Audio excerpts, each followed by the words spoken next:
Okay. So who's first? From DFW. It's hot as hell out there, man. When I was out there last time. Great little sort of like spectator area though they've got at Dallas. We good on audio, GP? This fella needs anything from 10,000 feet of runway to stop effectively.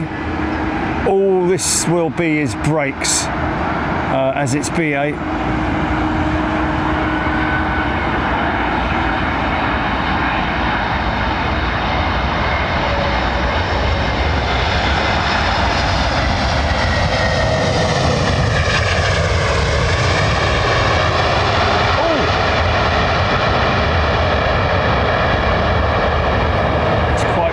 BA, just throw a bit of reverser out there.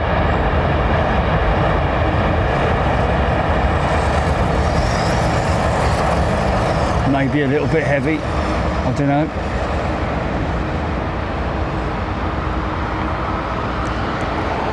Does the brake to vacate system include the reversers? There's a question for any technicians, pilots out there, etc., etc.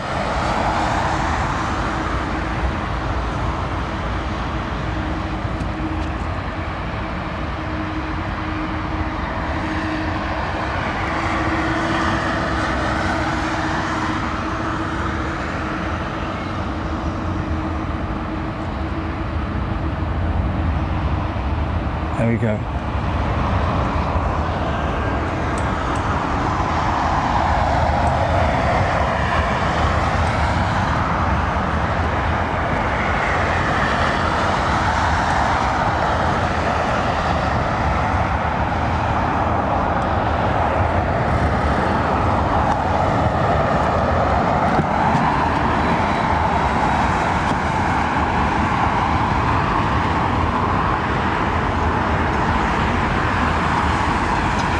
So I did make a couple of key comment errors the other day, folks, regarding SAF, sustainable aviation fuel and storage of such at Heathrow. And I was wrong, believe it or not. No surprises there then.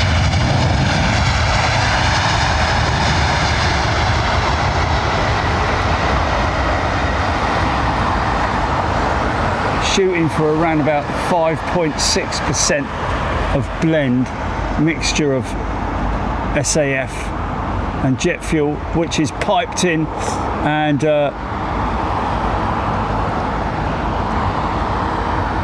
I guess you could say utilised through their underground system. Piped in from a long, long way away. I think it's, was it 800,000 tonnes of no, don't just quote any old number, Jerry. 1 million gallons a day.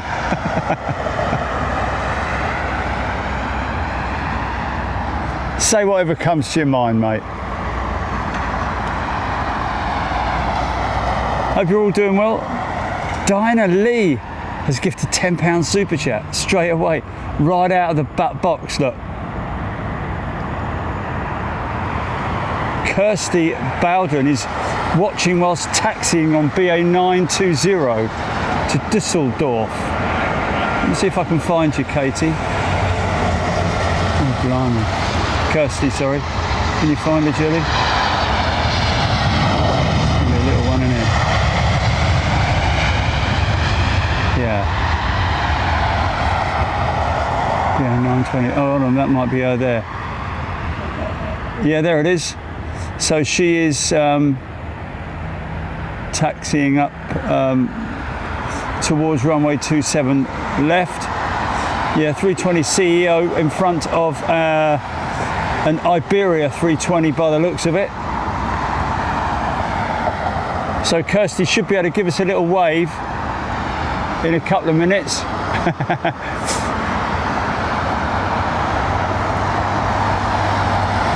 should be appearing there any moment now.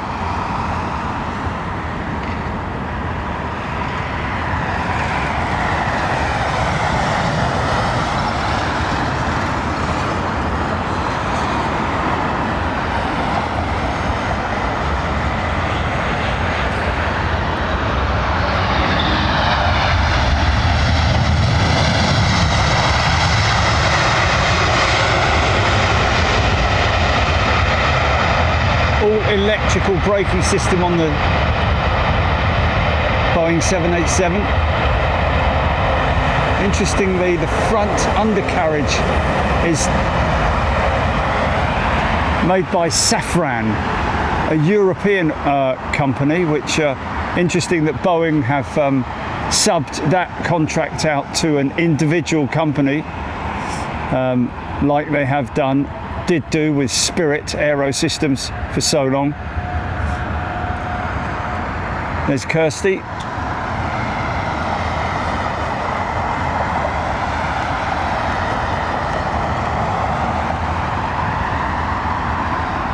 LX2259, good day to you.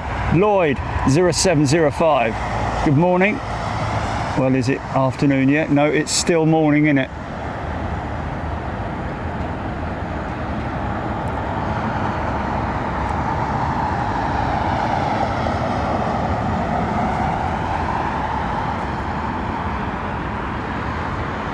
Nice collection of tails there.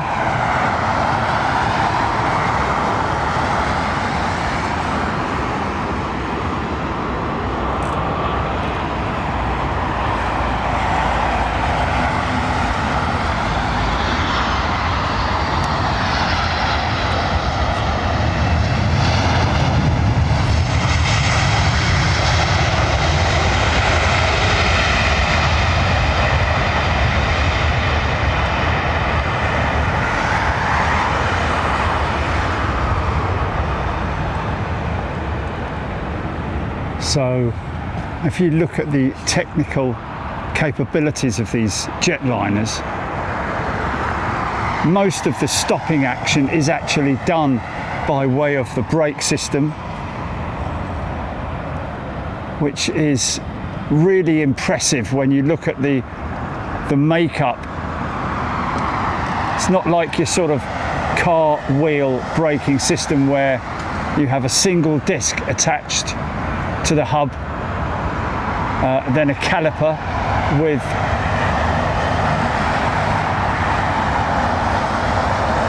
brake pads. Caliper is obviously actuated by way of hydraulic systems, whereas in other words the pistons are pushed onto the brake pads, which are huge circular components, a bit like clutch discs.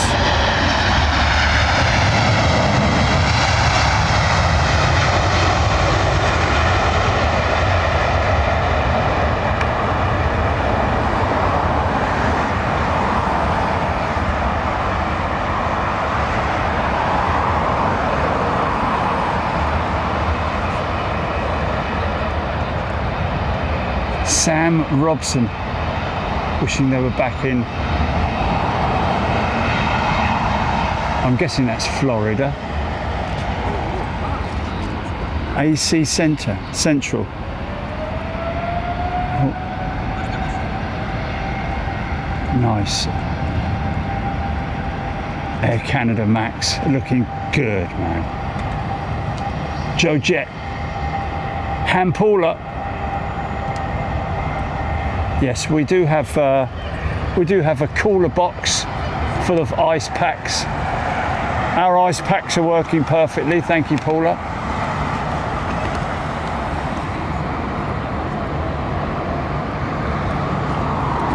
Oh, yeah, look at that.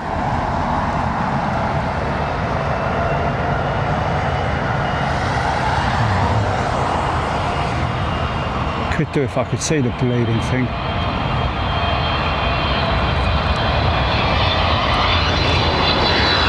Oh, nice. American.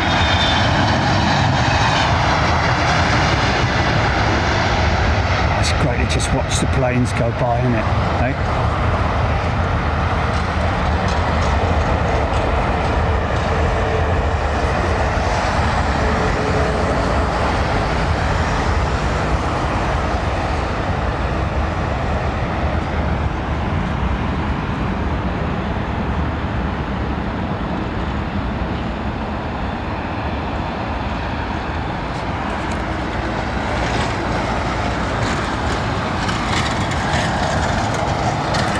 Is there?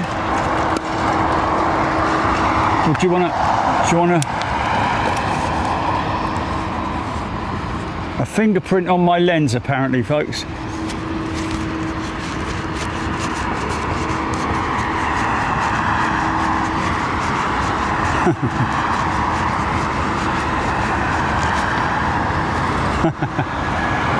How's that?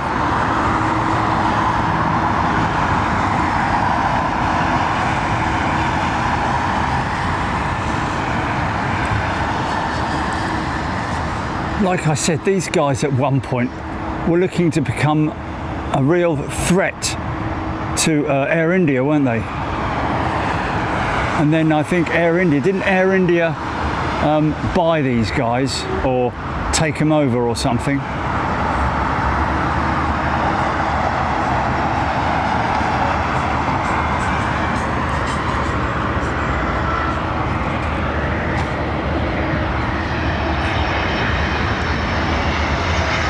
Baltics 220.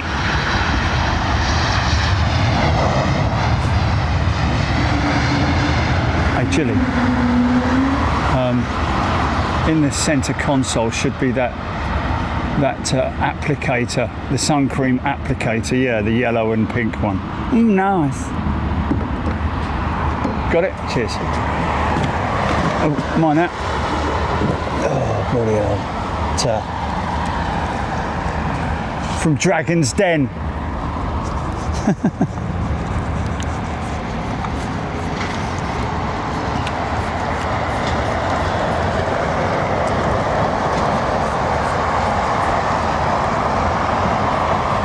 This is a bit of a weeble, isn't it?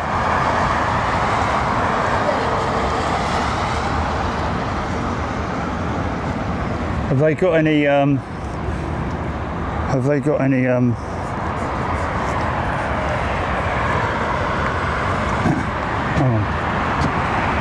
in the shop?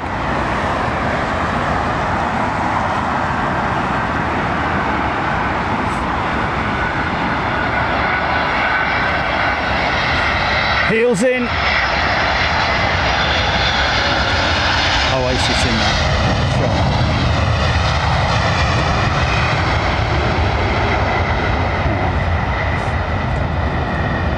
So yesterday, folks, did a little bit of housekeeping and erected this pole here on the side of the van, which is securely strapped in to house the umbrella, the canopy, which hopefully as the sun moves round should give me a little bit more protection.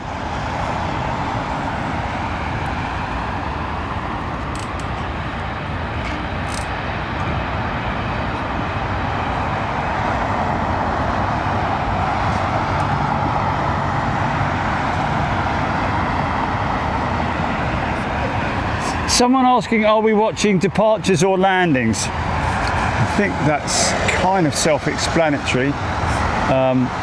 Obviously the switchover will be at 3 o'clock.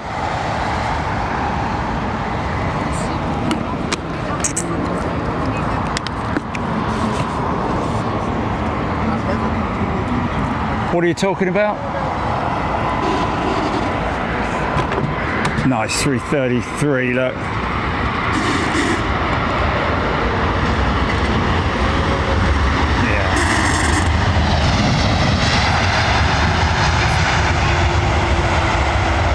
Christopher. Hello, sir.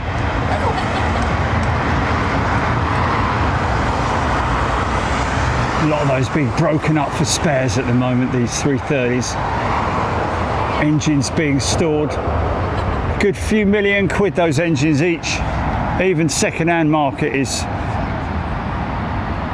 there's something from Christopher here. Okay, thank you, sir.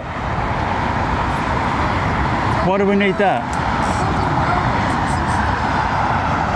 Okay, well, we can always give it to charity, can't we? No. Charity.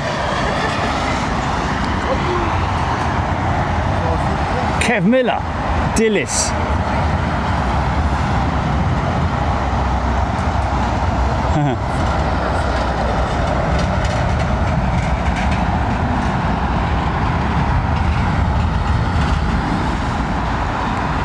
I'm not sure where Virgin's remaining 330s are going.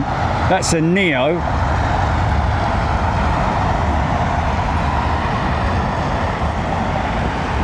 Is that Peter Room I'm seeing there? Peter Room, g'day.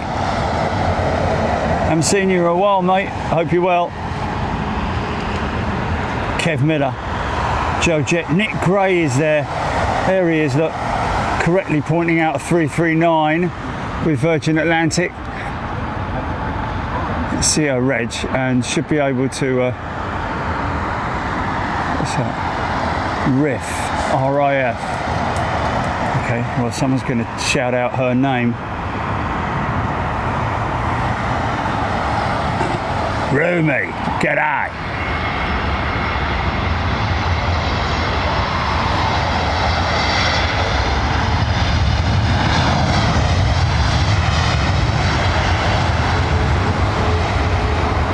What's that?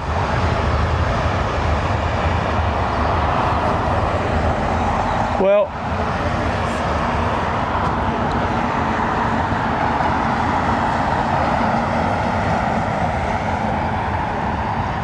of course, that is one of their older CEO jets. Virgin livery popping in the sun, Lloyd saying. Yeah. It does, doesn't it?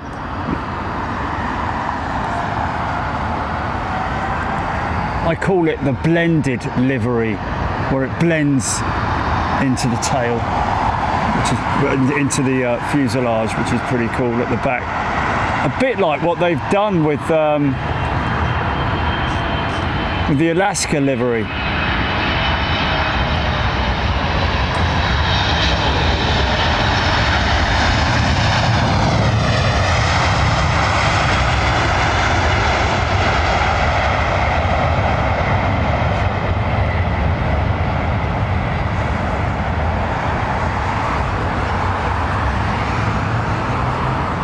Big old set of flaps on her, look.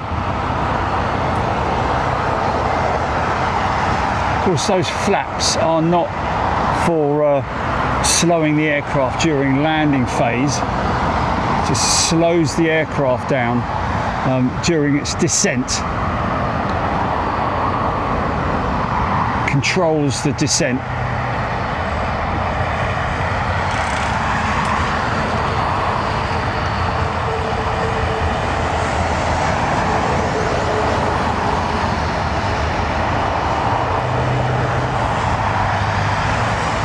Yeah, good to see Turkish's 330 CEO in town.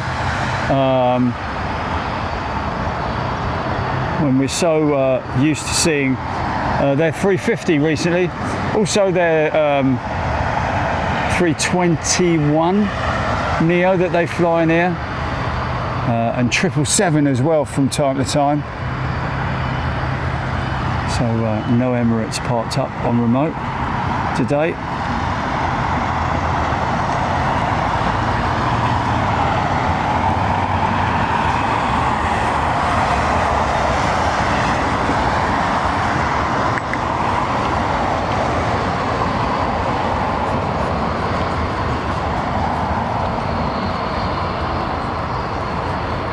Is it? Alright, okay, stand by.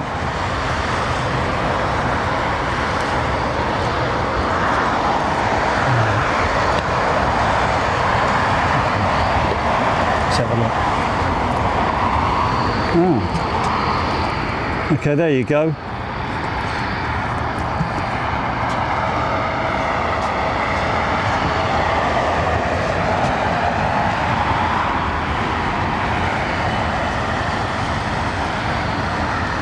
Was that an optical illusion that I just saw?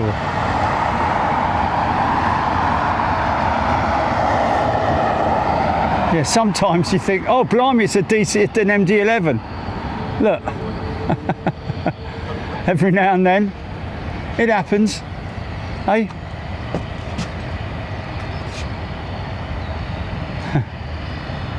It's about right proportionately as well, isn't it? Tiny little upper element of the vertical stabilizer. Alan Q with Barley McGrew. Roomy. No, Julie's in the front of the van.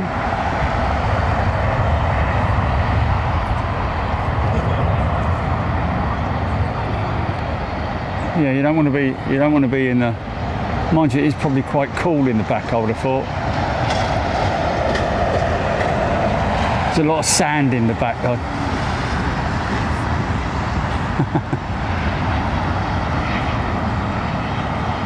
Who's that?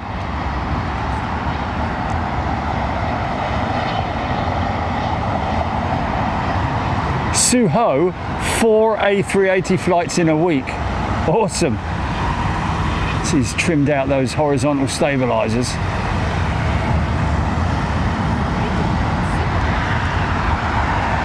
We did. We flew, what was it out? What, Singapore?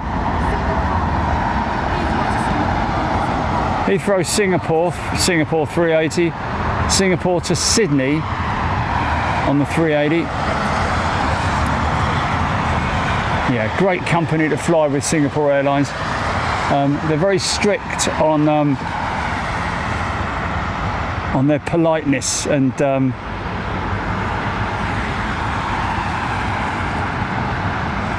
I think it's a natural thing for them, isn't it?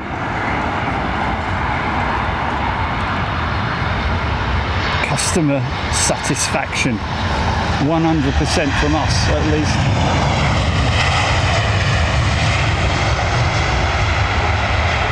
Which I've got to say, sort of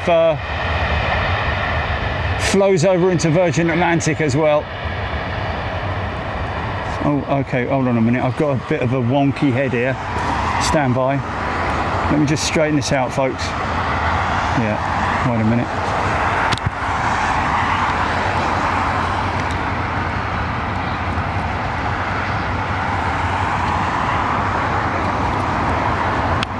Is that better? I think that's a bit better, isn't it?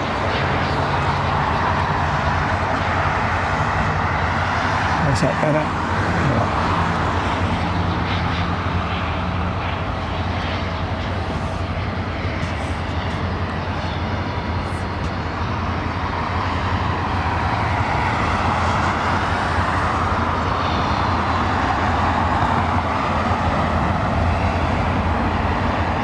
John Grinham, great to be here today. Good to have you with us, John. Taparay, Air Canada 333 from Calgary inbound. Nice, here it is. Is this in the Star Alliance livery by chance? It is. Very nice.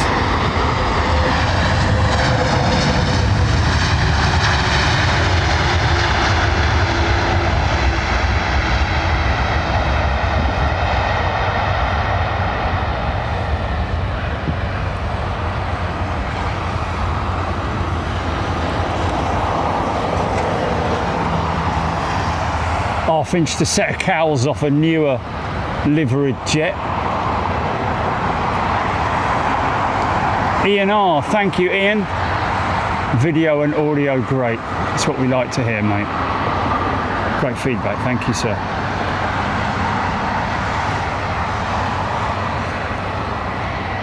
Yeah, that jet will taxi all the way up Alpha, I think.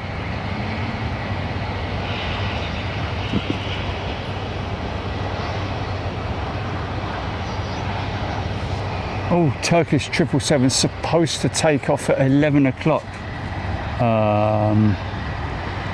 Hassan V1381 telling us. So interesting. I think that's it there. Parked up next to the MD-11.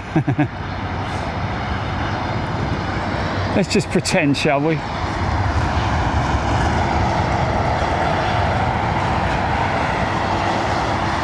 Close your eyes and I'll kiss you. Tomorrow I'll miss you. Remember the di-di-di-di. And then while I'm away, I'll write home text home every day. Probably. And I'll send all my emojis to you.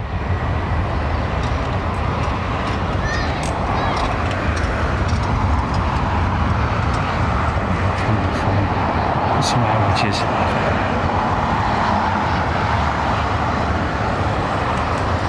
Peter Room, thanks mate. Apparently my camera skills are back to, or nearly back to getting there. Thanks mate, appreciate it.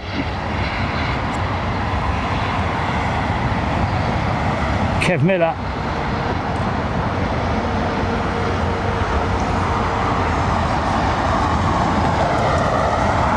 Dillis.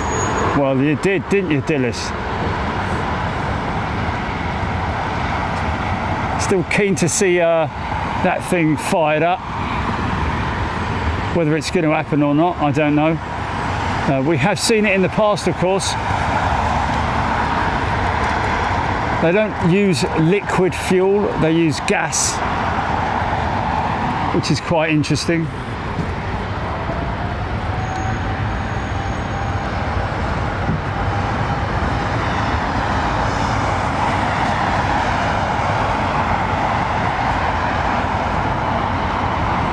Here she comes.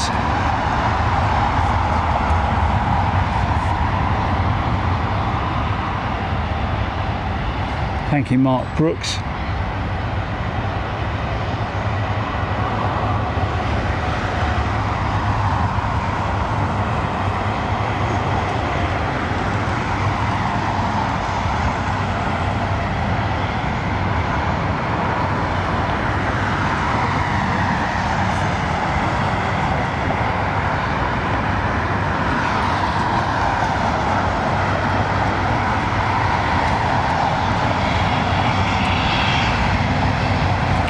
I bet that's got a bit of a tatty cabin in it. A bit like that Icelandair 767 we flew on, blimey O'Reilly. It was all stained from oily rags, years of smoking oily rags from back in the day. Mind you, it wasn't that bad, but it wasn't yellow, put it that way. But it was creaking and making all sorts of funny noises. The seats had springs popping out of them and everything. Lovely old aeroplane, man. I didn't mind flying on that at all.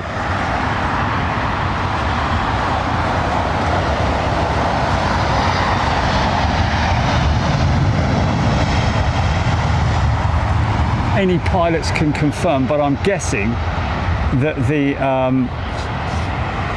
the trim, horizontal stabiliser stab trim on the aircraft reverts to neutral or zero automatically. I'm guessing, is that part of the very clever, sophisticated computer systems?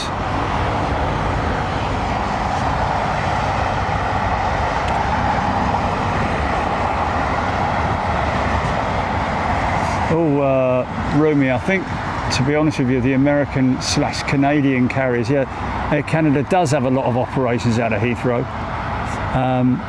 But United, I think, are the most frequent. Lots of competition between the two carriers, of course.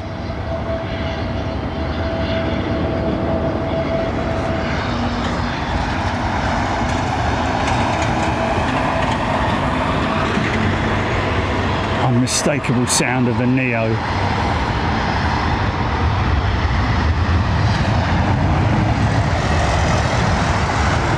Sort of hollow sound, isn't it? Massive engines on it. Yeah, I was looking up the doing a little bit more research on the gear turbofan and the traditional gearbox system that's used on these jetliners. It's literally a standalone gearbox with a shaft that is powered by the pneumatic system, the APU, the auxiliary power unit, which has a starter system attached, which is made up of all cogs and wheels, etc. Much like a gearbox on a car, although of course the gearbox on the car isn't responsible for the starting. It's just to do with drive. Of course, on these airplanes you don't have a gear system like a traditional motor vehicle. Oh yeah.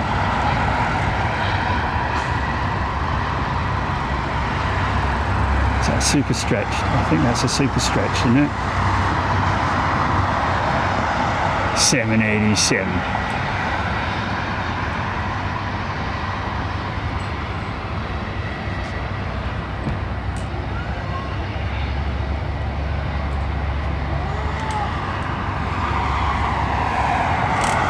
Is that Len has gifted a channel membership? Thanks, Len. The size of the nacelles on the Trent 1000. Of course, that's a heated element, which ensures or reduces the chance of ice, because it gets very cold up top. And in the winter time, they have the automatic engine de-icing system that kicks in. When I say it kicks in, it's actually handled by the crew, the flight crew.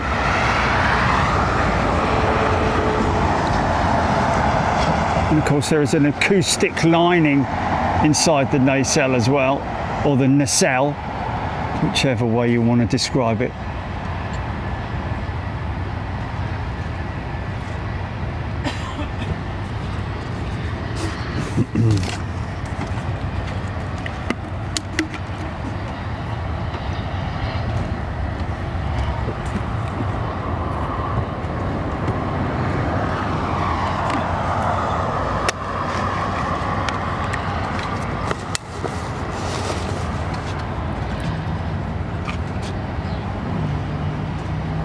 So GP, no Oasis in that shop then, no? No, but there's more box. Oh, okay. We've got the AVIATION. Oh, here's another 330, look, sweet. It's Neo. I don't know.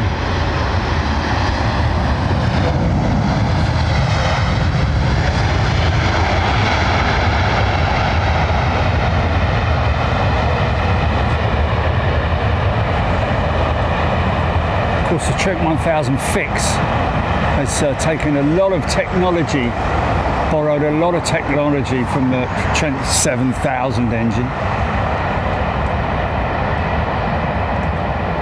Amazing, isn't it? I mean, obviously, when you're designing an engine, you need to appreciate, and of course you do, take into account how hot the combustor can get.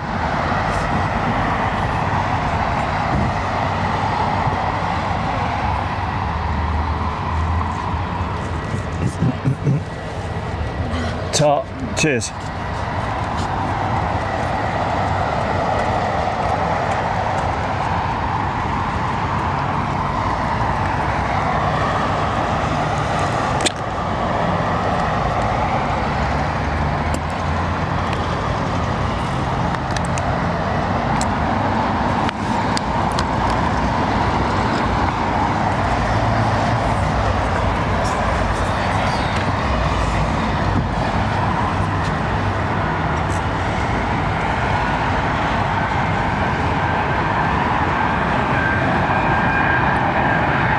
Sorry about that.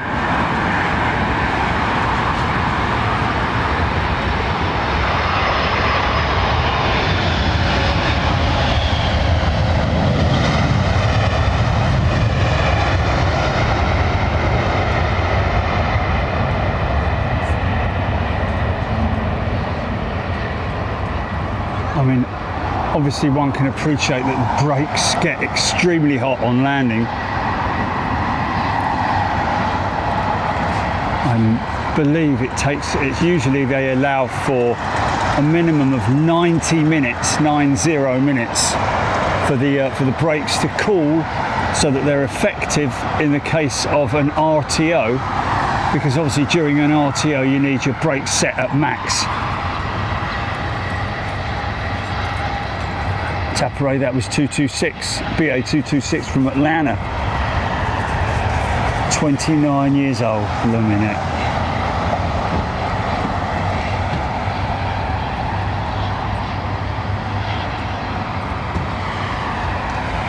Claire Julland, is it? Major Ian.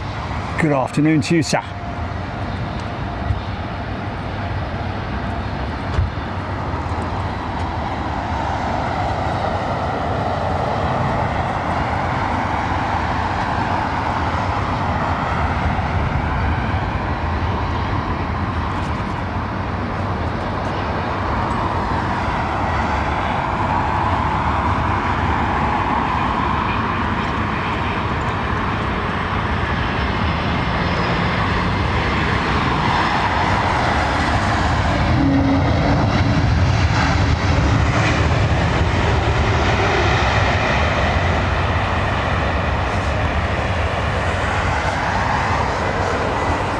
Sounds like she's got Pratt motors.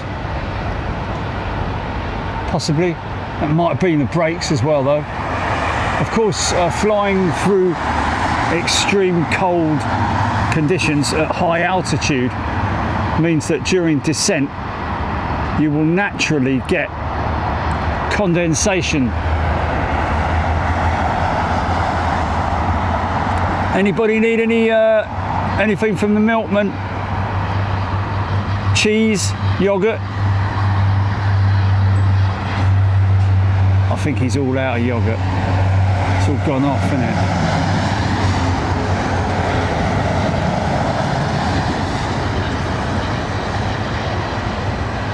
Trying to draw him a short straw driving that thing around, isn't it? You want something a little bit more beefy, don't you? It's tiny, it's like 319 for crying out loud.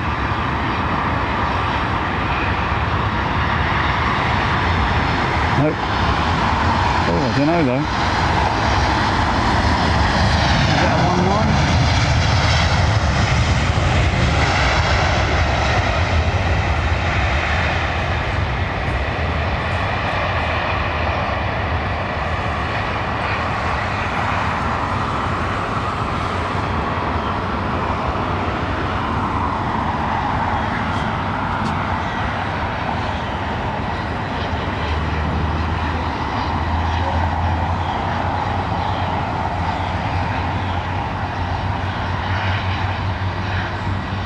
Gold top mill.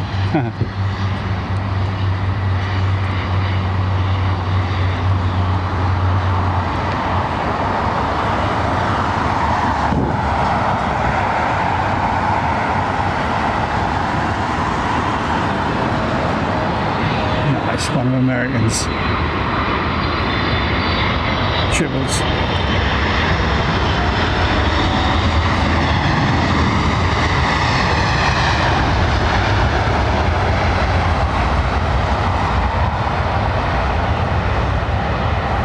Here, Jilly, you reckon you can try, grab the steps, yeah? Close the driver's door, grab the steps, see if you can reach that pair of snips, the cable snips, just here that are on the front of the platform, please. Just have a go, be careful though, obviously.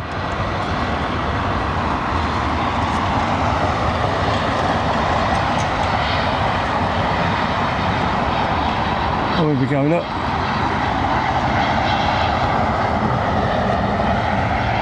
Joe Bailey. Won't you come home, Joe Bailey? Won't you come home? $20 super chat. Passenger side. Yeah, that's what I said.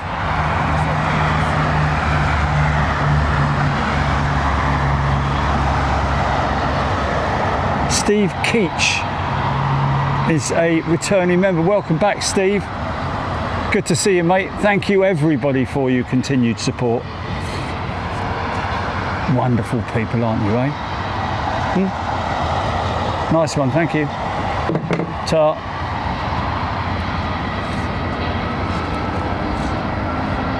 There's something big going out of 27 left.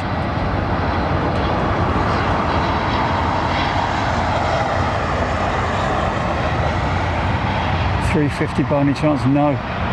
$330. Nice.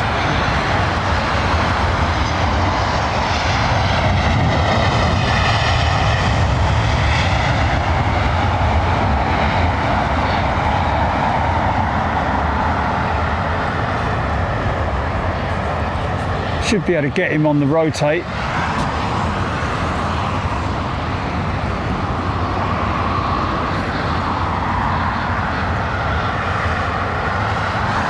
I say the rotate, the climb out.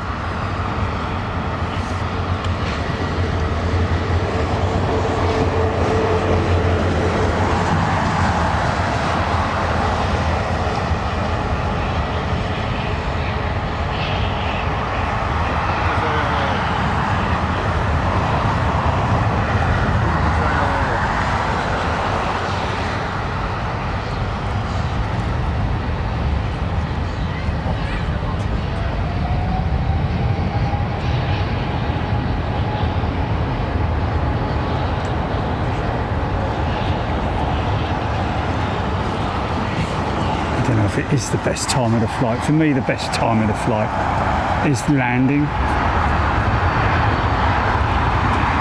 Oh, hello. This is Icelandair, isn't it? 757.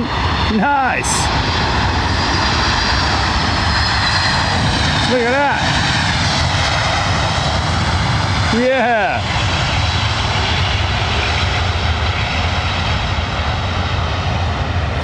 That's had a stay of execution, isn't it?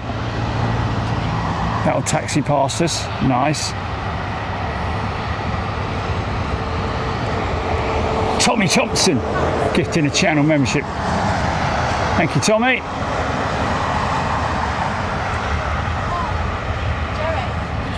Jerry, Yo. Paul. Hello, mate. You all right, son? What's he got there?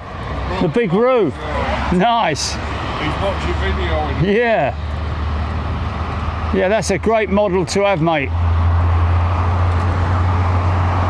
Not like a teddy bear, though. You can't take him to bed with him, can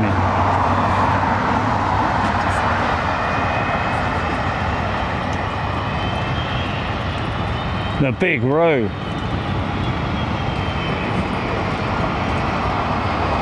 Yeah, lots of people loving the Icelandair 757. Yeah, it's a rare sight these days, folks. Very rare. But we are honoured, blessed to see her, are we not?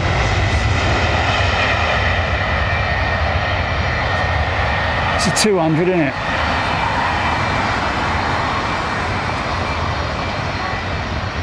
He likes the funk, does he? Oh, listen to those RB211 engines, man.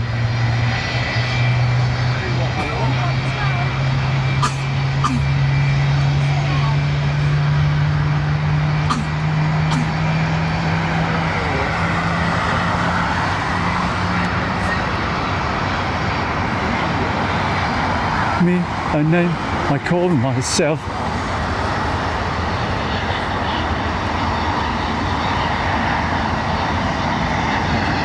Nice. Quality jet, that. It's a few years old and all, isn't it?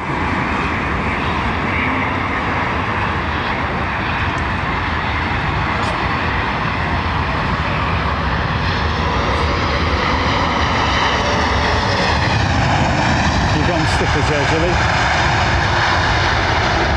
You gave them stickers, yeah?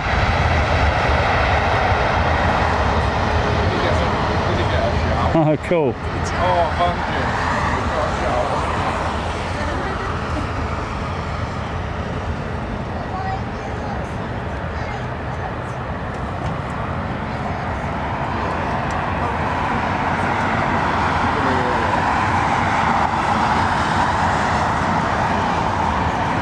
Of course, Icelandair much preferring to operate their MAX or A321neo in the new pastel colours.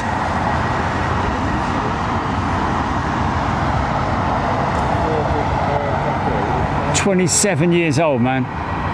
Same sort of age as, I mean, if, oh yeah, that's the point. Crazy, isn't it, that RIAT, the Royal International Air Tattoo, which is an extremely popular air show here in the UK, has been cancelled. Cancelled by, I guess, the organisers. Or I don't know if it's maybe.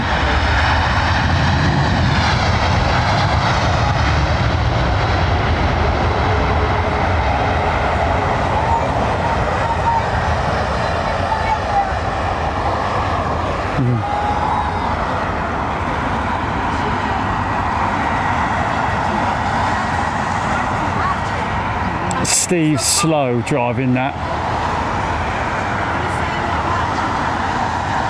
Hello, Archie.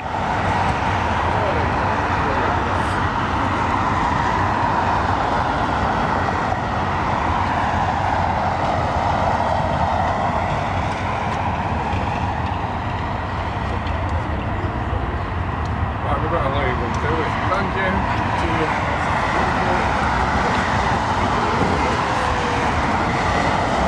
Yeah, great shame, man. Great shame that for the organisers and also for all those people who would have been planning to attend RIAT. Costs a lot of money to put on a show like that, you know. A hell of a lot of money.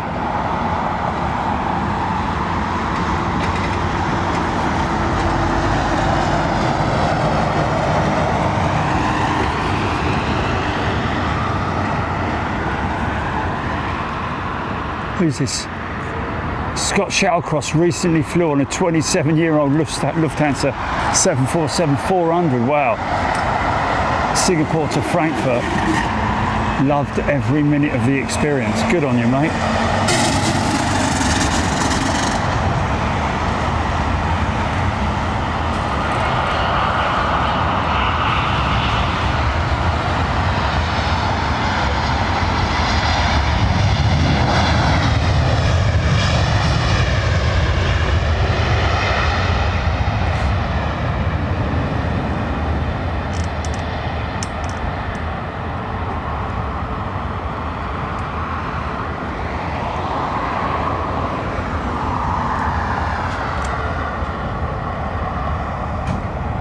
Yeah, that's the point. Of course, RAF Fairford is a US Air Force base, isn't it?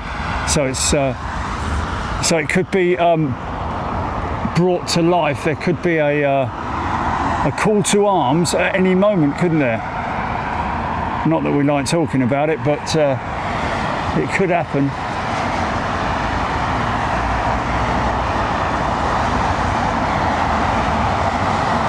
Becky Hale making a valid comment because it's being used.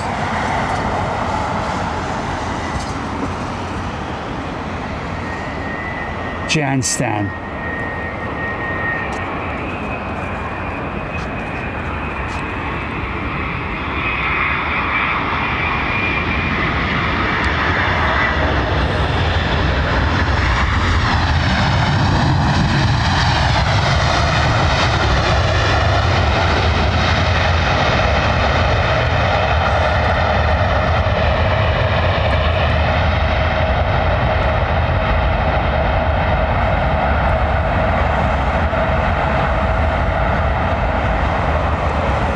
Usually around about 4,000 feet of runway. for the Dreamliner to come to a full halt, or to the point of being able to vacate runway.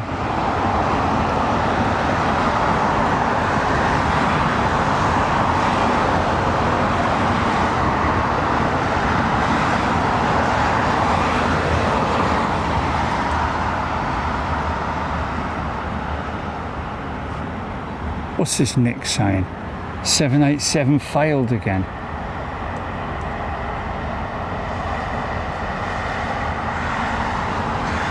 Michael K at Farnborough this year. Paul Skilling. Interesting.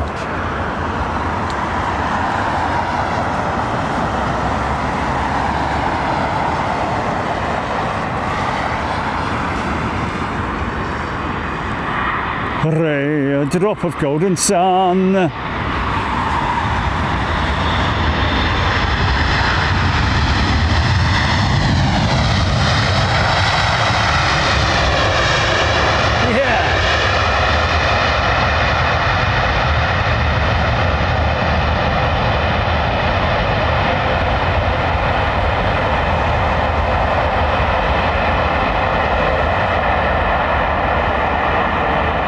Brakes working efficiently.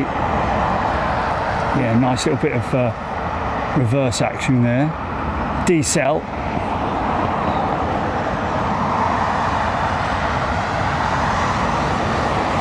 Sam Nicholson, you're not dreaming about it. You're absolutely right. They do have a sort of like a whistly, audible sound. I don't know if that is anything to do with the cowls, the engine cowls, the chevron style Savron. Savron. What are you talking about, Jerry?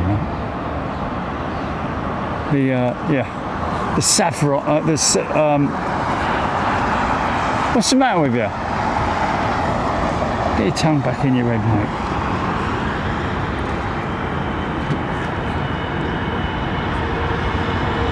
No. Oh, here we go, look. Lovely old United triple, man. Ain't she lovely? Watch the reversers open up.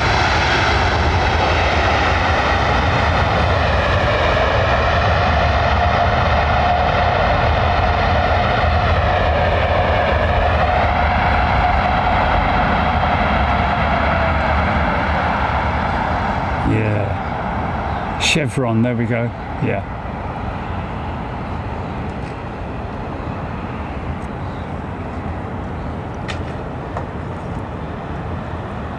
Whether it's that or the undercarriage arrangement, I don't know, that creates that whistle, but you're right.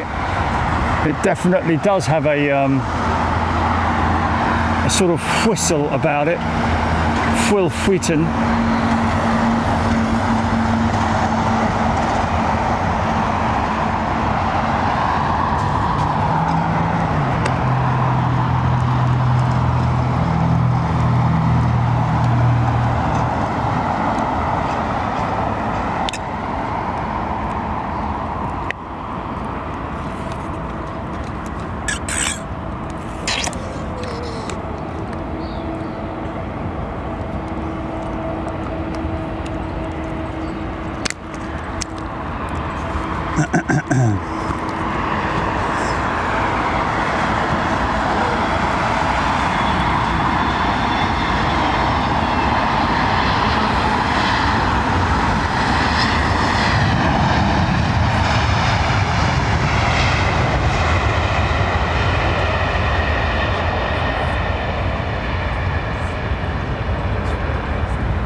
There goes the slinger.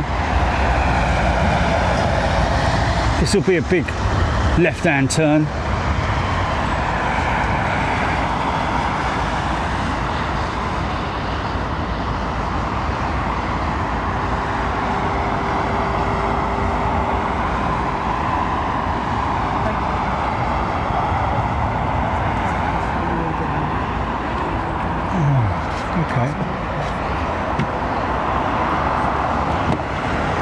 supermarket.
That's an old aeroplane right there.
Adam Gibson, £5 super chat, thanks mate. Landing back at Heathrow on Wednesday evening, he says. At 003, what's that?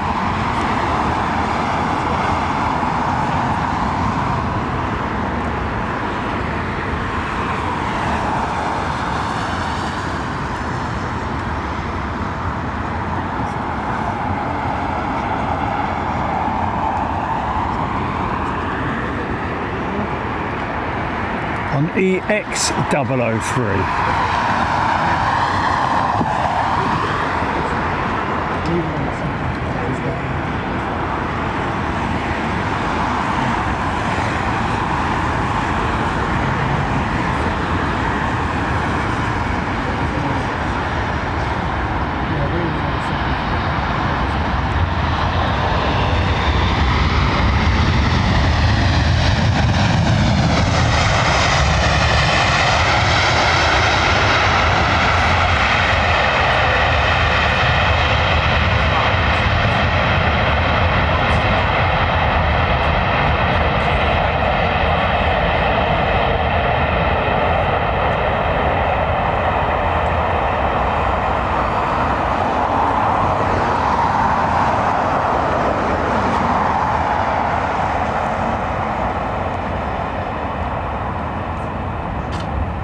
Wow.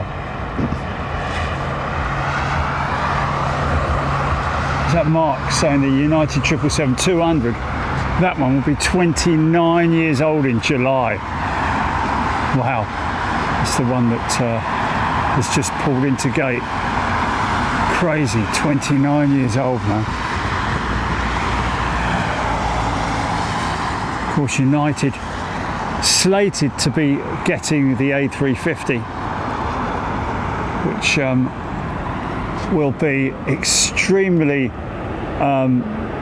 more efficient for them, both in terms of JB.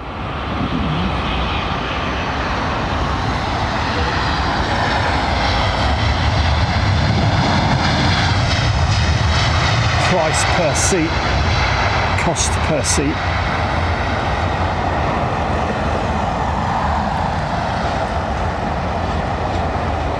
Amongst everything else, of course,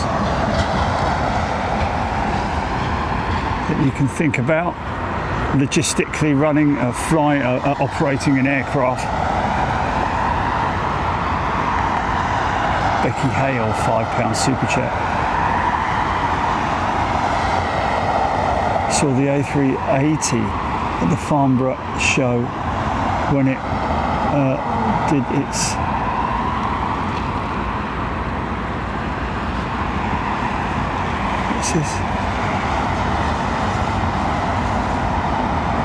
the Farnborough show when it did its debut back in 2007. Wow, how cool is that, man? Wow, I bet that was an impressive thing for a lot of people to see it for the first time.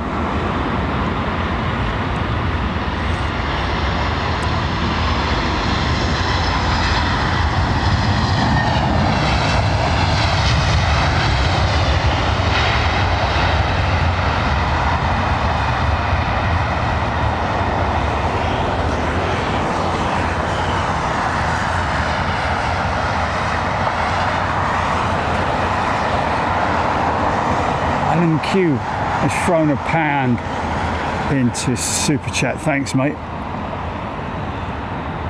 Appreciate that, Alan.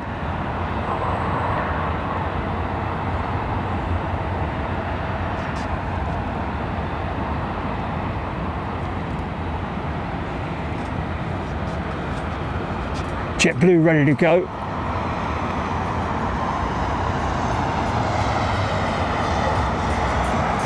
I think I need to pull that phone a little bit closer to me. Actually, a bit too far away, methinks. Sorry, folks.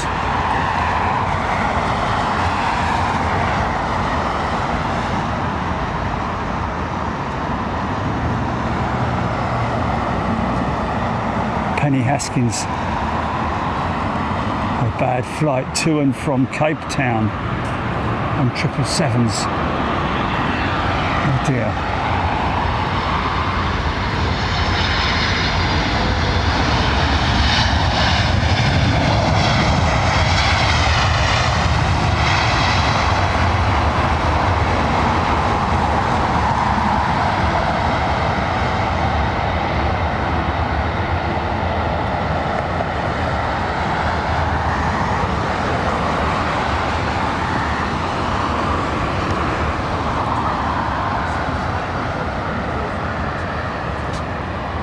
Is it? Is it right over the top of me then?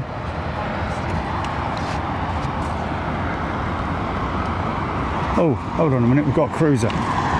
Stand by. See if I can grab it. Oh, that's going to be tricky, that is. Oh, bloody hell.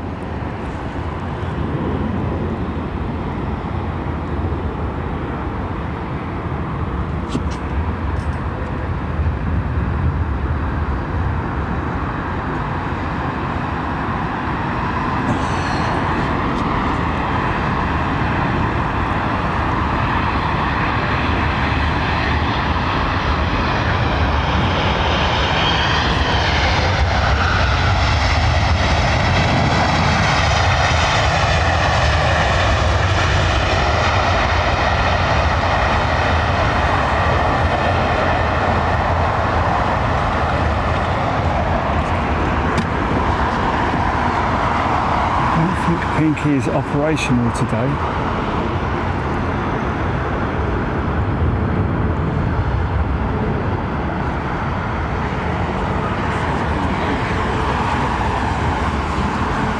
Is it what? Dark spot on the camera, as you can see when you zoom in on the skies.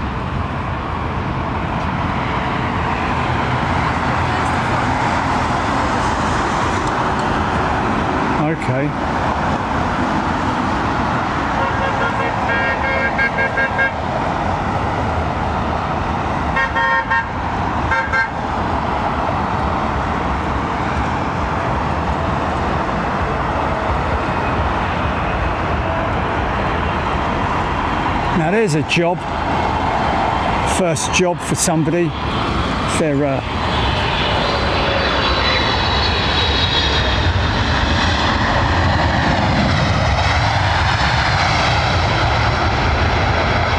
bit of tail action.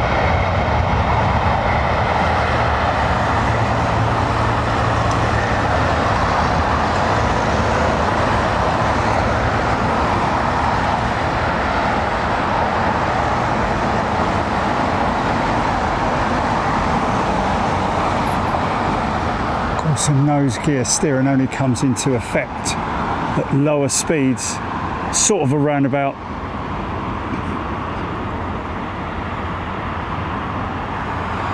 below 60 knots in it.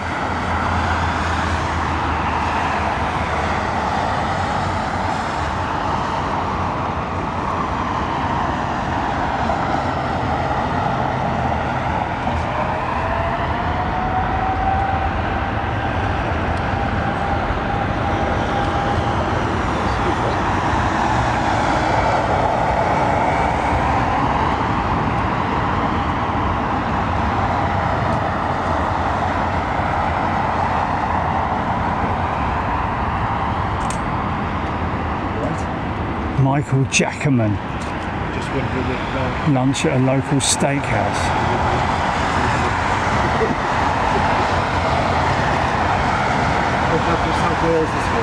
Well, it's Pinky's sibling, I think.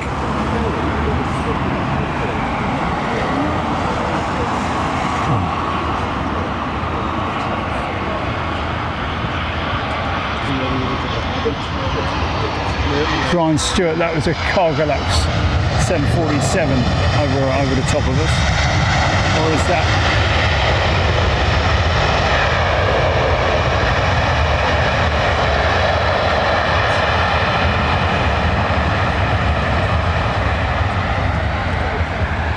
Okay, I got him.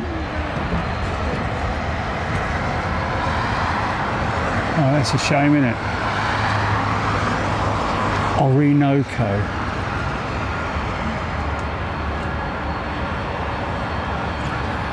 That's it there, isn't it? Okay. We'll try and get it as it passes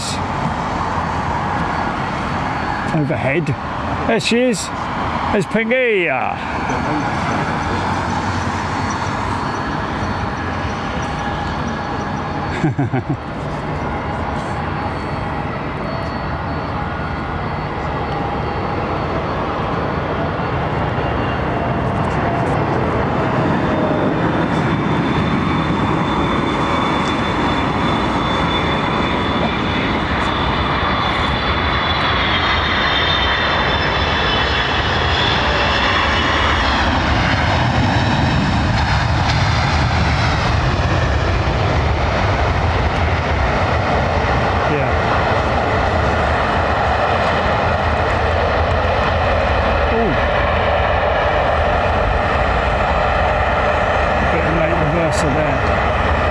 Cargolux 747 should be to the south, GP.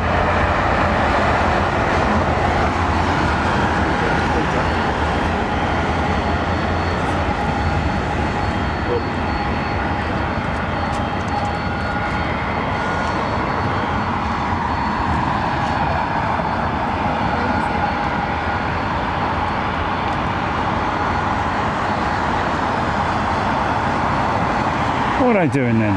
It's not like they've got air conditioning in those things, man. In those little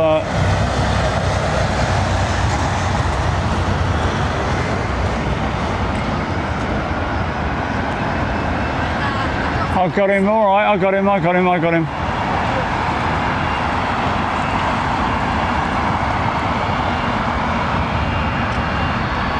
Oh yeah, gonna struggle still, but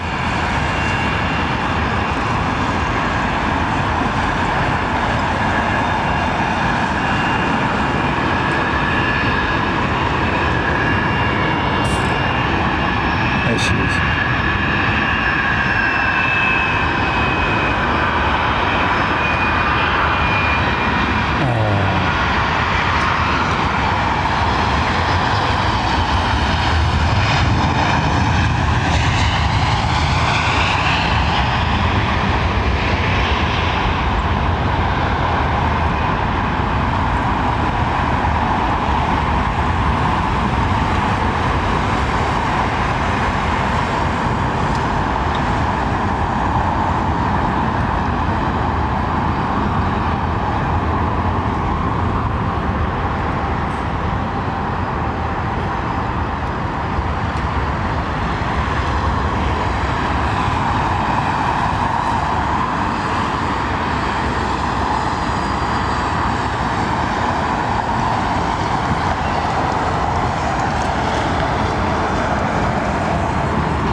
Okay, let me see if I can get rid of it.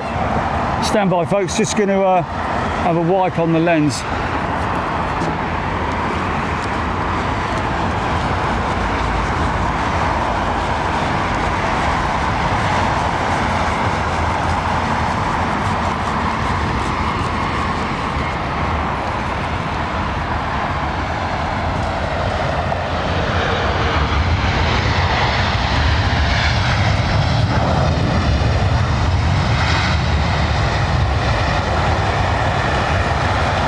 See if it's gone, yeah? Stand by, ready? Hold on a minute. I think I can see it, you know? It's a smudge.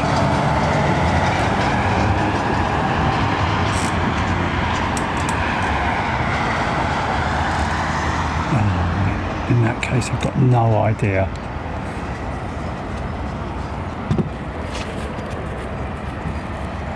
Bit of spit, mate. Bit of spit in there.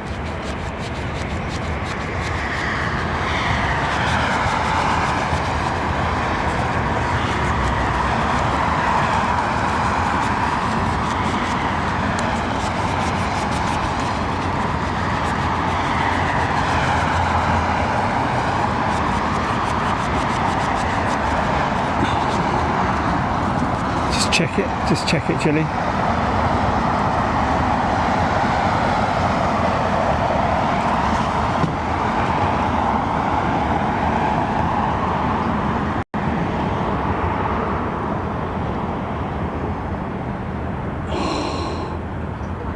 Is it? Are you sure? Yeah, I can see it. I can see it. It's at the bottom, isn't it?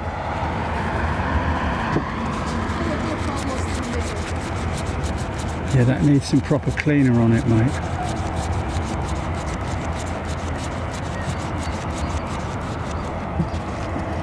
A few.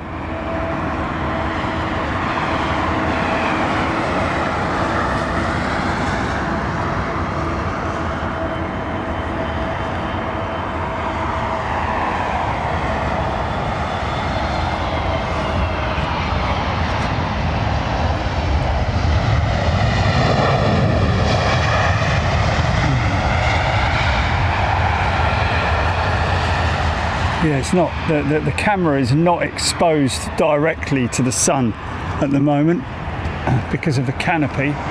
Obviously that's giving us all the protection.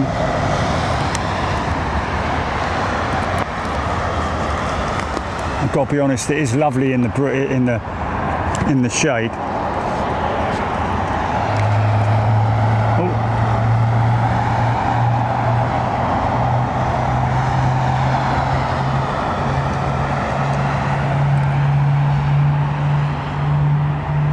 APU starter engaged. Hum with me.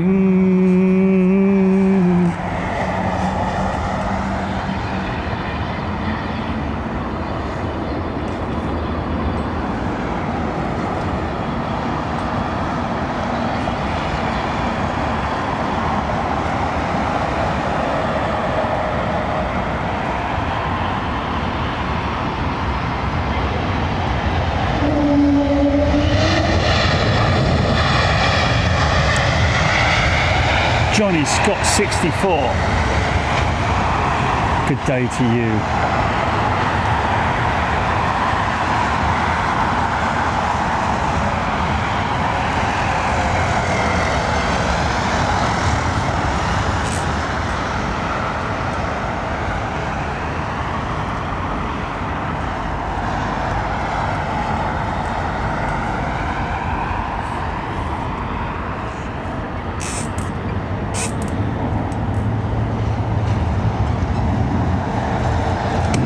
Cunnington, that could be what it is, a dust speck on the CCD sensor.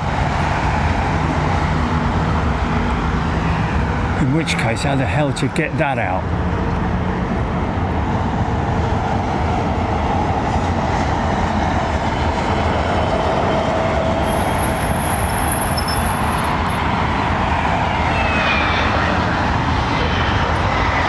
Get that thing fired up. All the systems running.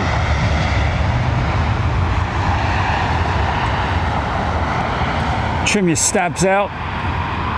Go for an F&F check. Elevators. Rudder, there it is. Ground spoilers. Flaps extending now. High and low speed ailerons. There we go.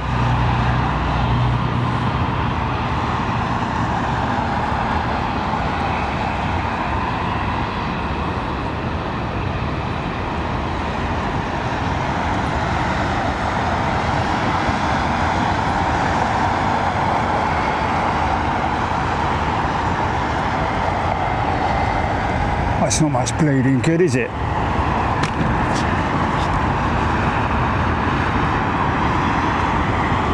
Okay, this thing's going to use full reversers. Here we go. Should do anyway.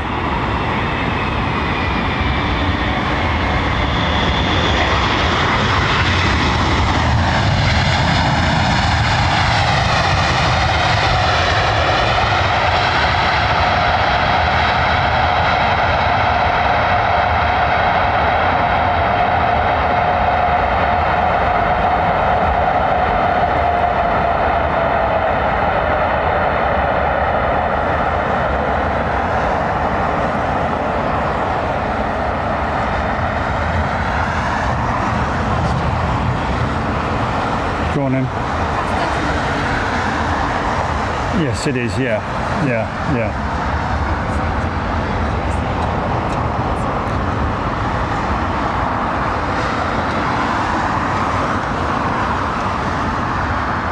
Well, always that potential though, isn't there?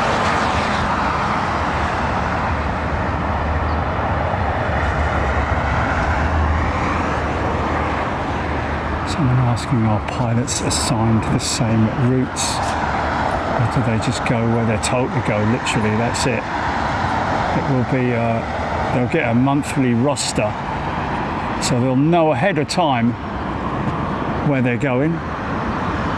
Some pilots do put in for specific routes as well, but that's all about seniority more than whether you'll get it or not.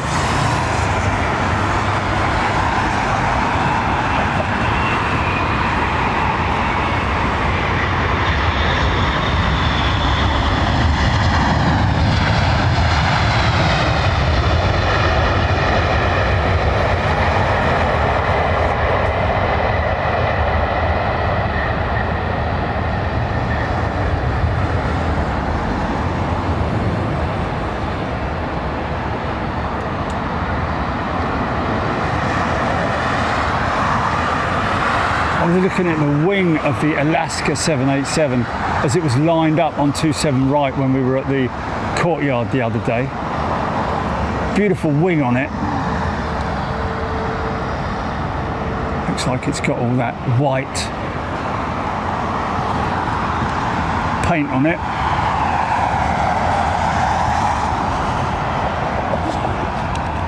Bloody phone keeps going off. Bloody hell.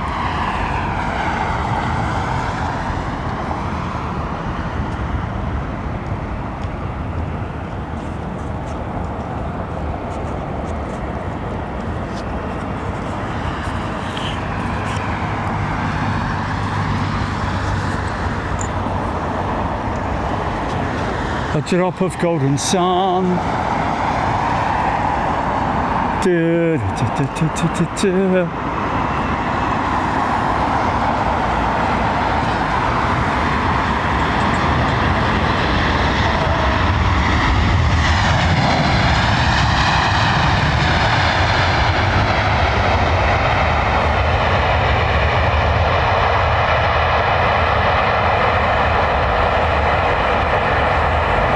Mind you, there is a huge global pilot shortage, so as and when pilots put in for a specific service route, then They may find themselves lucky.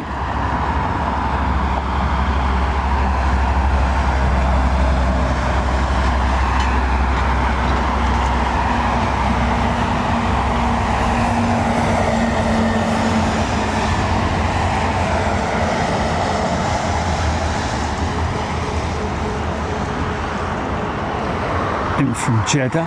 My old man flew to Jeddah quite a bit when he was flying with IAS on the freighter, on the DC-8.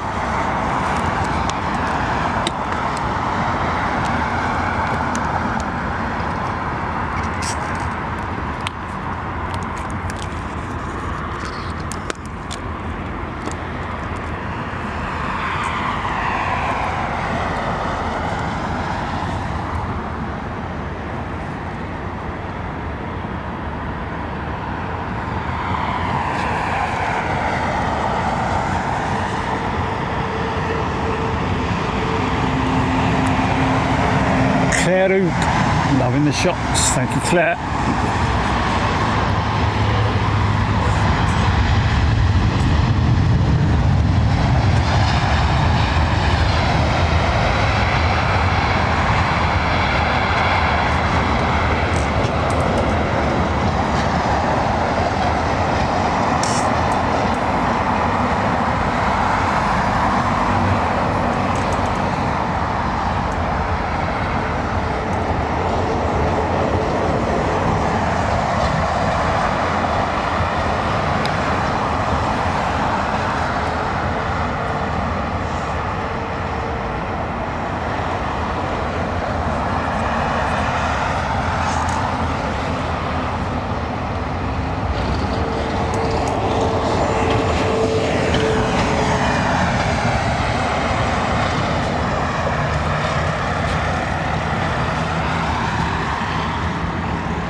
Heathrow, how hot is it at Heathrow? It's got to be 27 at least, isn't it? Has it? 27, 28 right now. Lovely in the shade from this canopy though, I've got to be honest with you.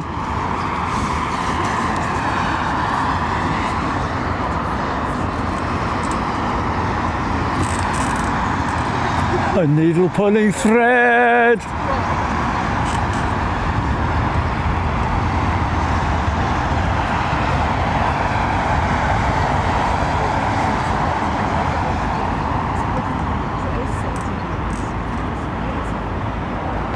Ellis Chernoff did a lot of leftover flying during his last years. Who was the last operator that Ellis flew with, I wonder? Was it FedEx? I don't know. I know he flew the 727 with FedEx.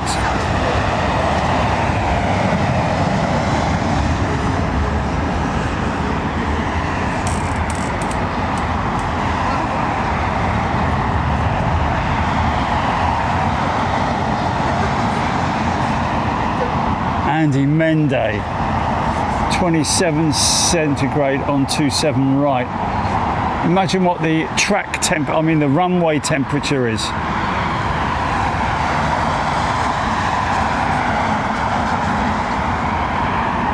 $50 degrees, something like that, for the runway. Of course, the runways are constructed using very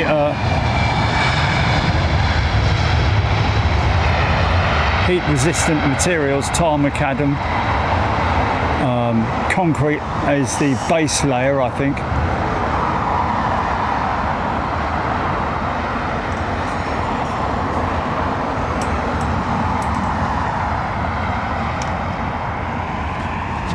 Penny Haskins, it's 30 degrees, oh no, 27 where she is.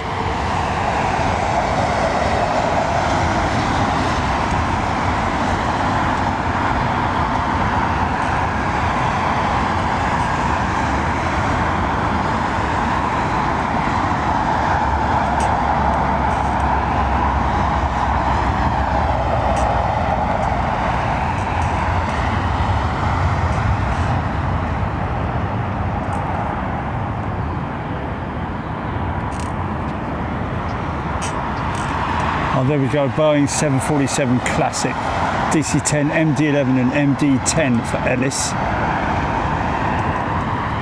Nice, legendary jets. Or legacy jets.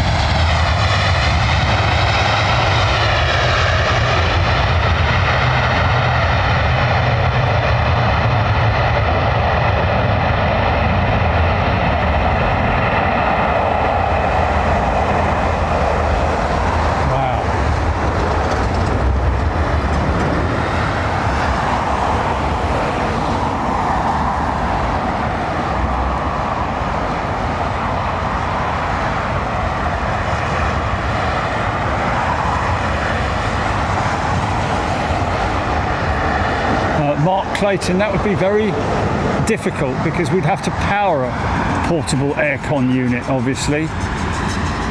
Requires some kind of a generator.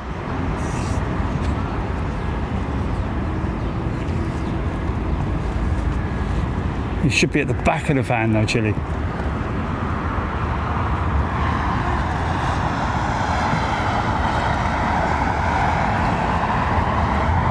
Do what? Sit in the back with the laptop on your lap. No, no, I'm just saying might be a bit cooler for you. That's all I'm saying.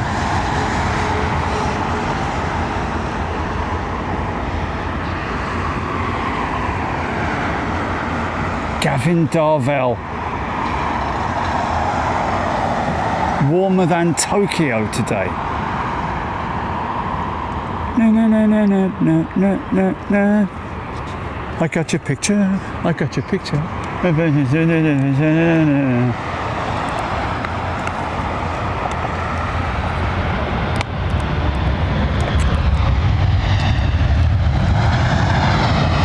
really think so.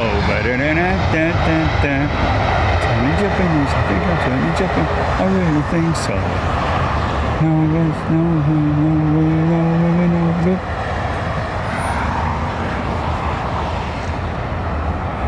Everyone around you is a total stranger. Did it as a everyone.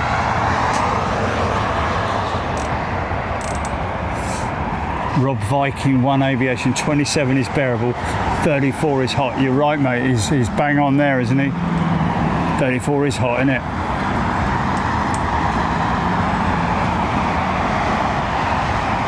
Kev Miller, 24 in Cornwall, but subtle cool breeze. Nice.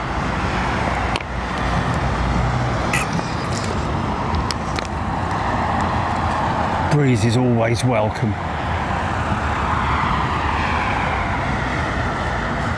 I'm right under the canopy now. Sun is directly over the top of me, so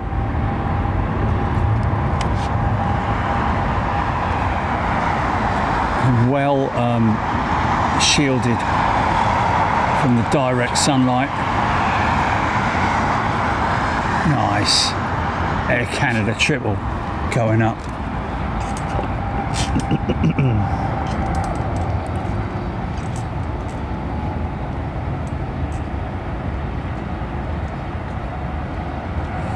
He's right. Son Jakeman, London Heathrow usually records hot temperatures. Yeah, they usually say, and Heathrow today was the hottest place in the UK.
Excuse me.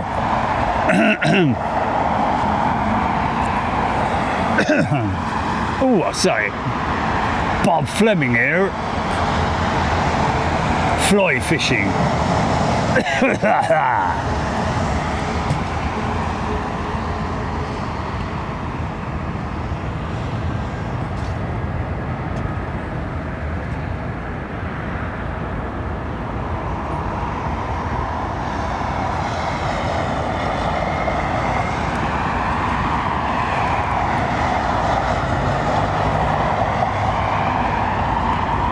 Tony River's all the way up there in East Scotland. 18 degrees. Yeah, that's comfy, isn't it?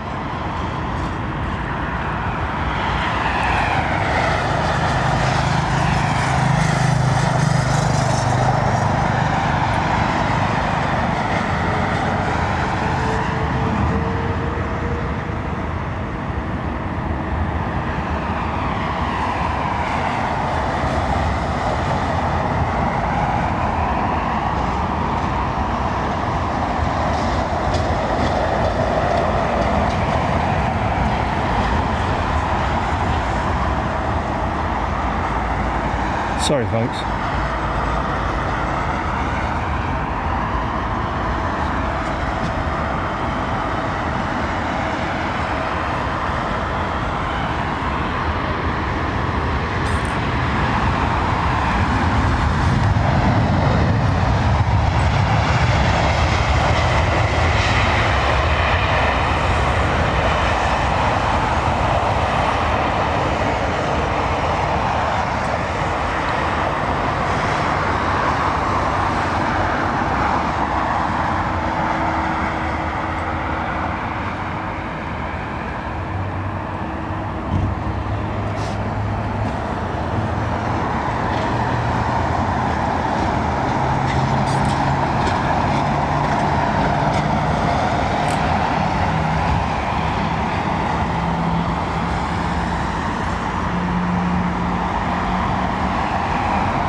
Jilly, keep it down, mate. There you go. Flipping heck. You can take a picture outside the next hour. Oh, bloody hell. Sorry. No, that's all right. Yeah, but you're in my ear, aren't you?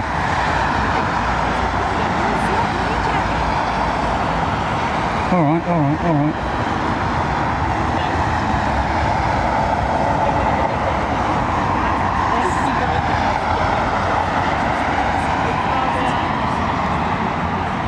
Avro Arrow, like in the tail livery lineup. You understand that?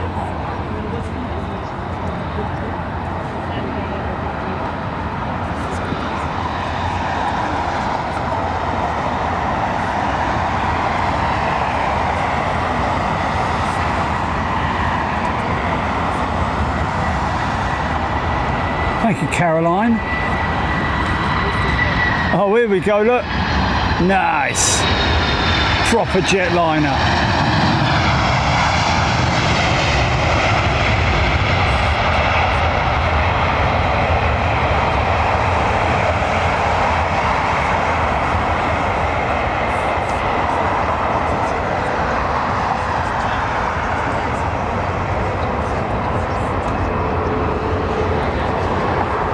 Probably going to go off to the cul-de-sac, that Delta 764, more than likely anyway.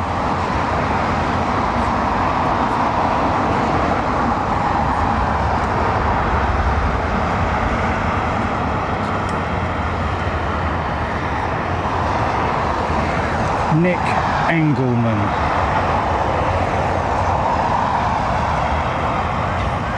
Coming to the Renaissance for breakfast tomorrow. Fair play.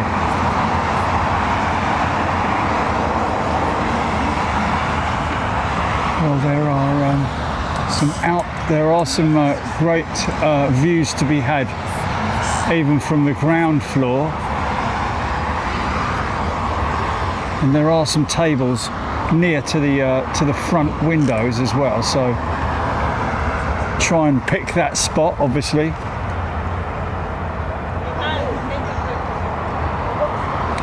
Old aeroplane.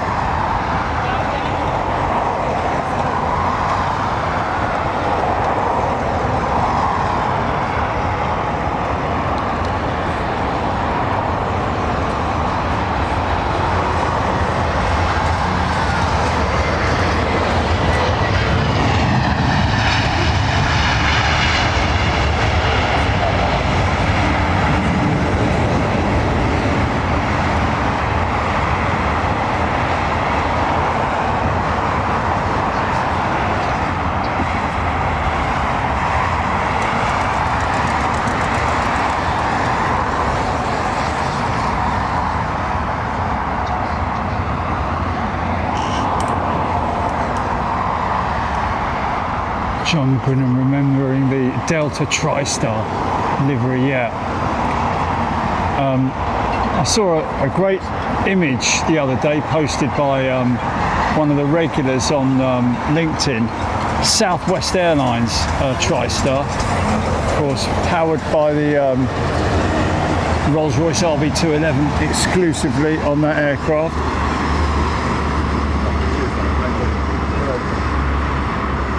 I think that was kind of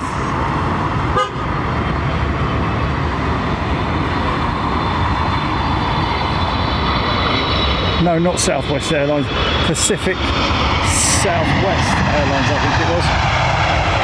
PSA. Sorry.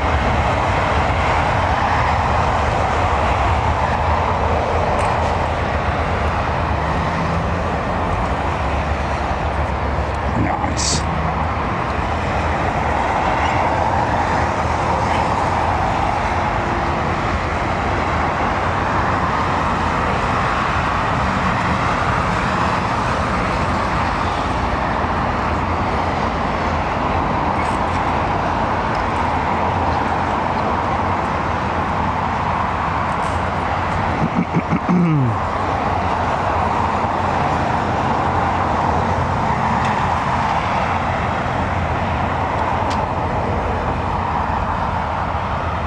Chris Gossman tuning in from Seattle. I'll tell you what, it was quite interesting the other day when we were following that Alaska 787 out.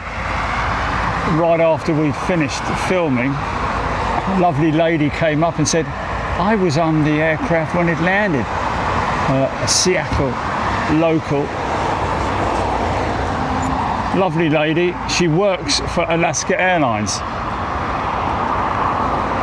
I think maybe not as cabin crew or anything, but as well, I don't know actually. We didn't find out for sure, did we?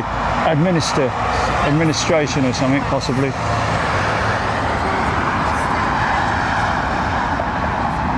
Yeah.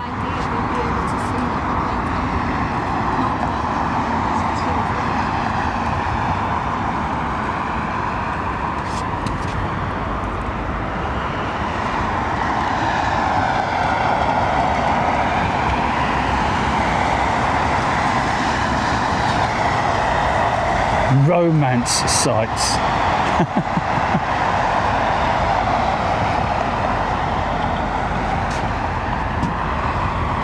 Are you looking for love?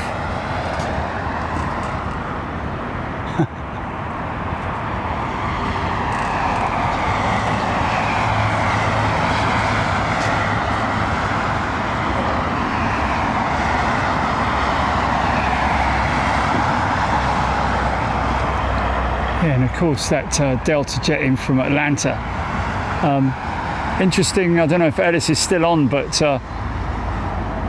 did hear some news about Atlanta dropping TSA at the airport. Whether that means like getting rid of everyone or revising the system there.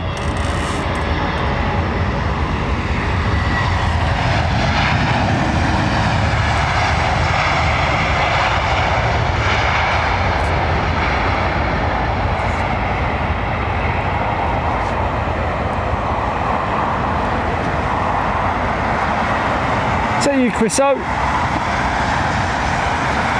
Interesting. Not to see one of their usual red angry tugs.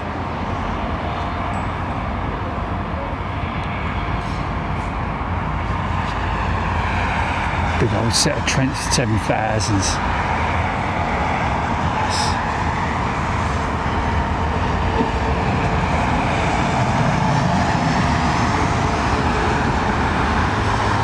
That wingtip, man.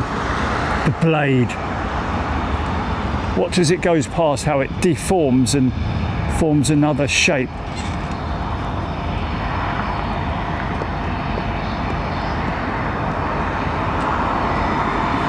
Fully carbon.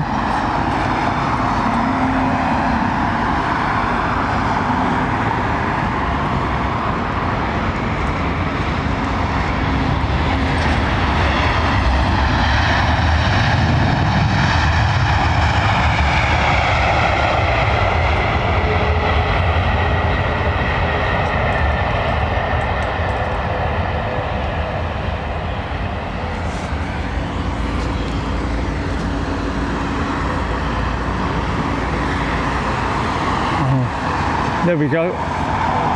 Ellis confirming that they do want to replace with a private organisation. So TSA, the government, I guess that TSA is the government-run arm, isn't it?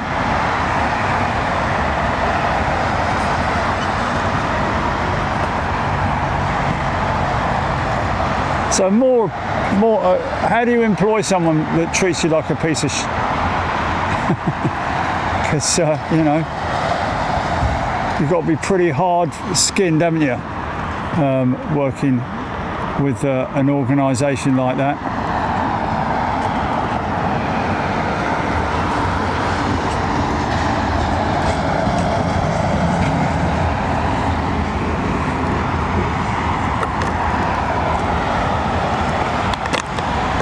You do get some nice TSA employees, don't you?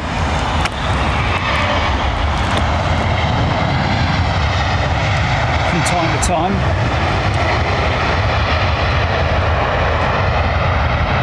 Passport control, always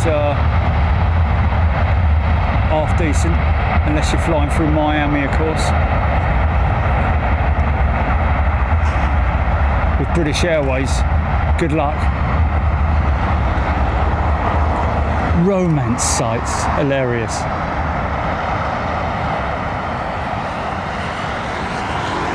Hand Paula flew on a Courtline TriStar.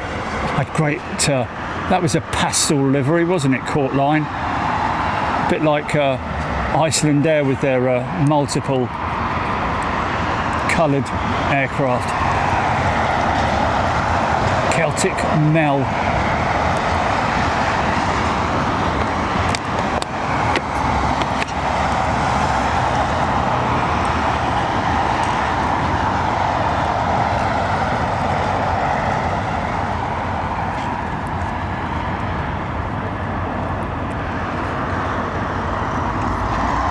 Doors open on the big room.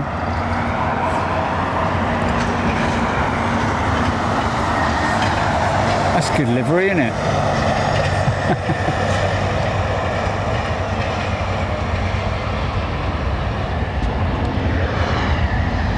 TAP.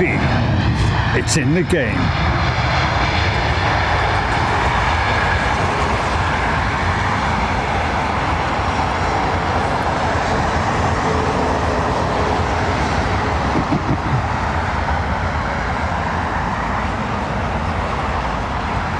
Where are they going to get their money from, though? Is the airport going to employ them, I guess? The airport's going to employ them as a firm, isn't it? And then the firm will make their decision on how much they're going to pay.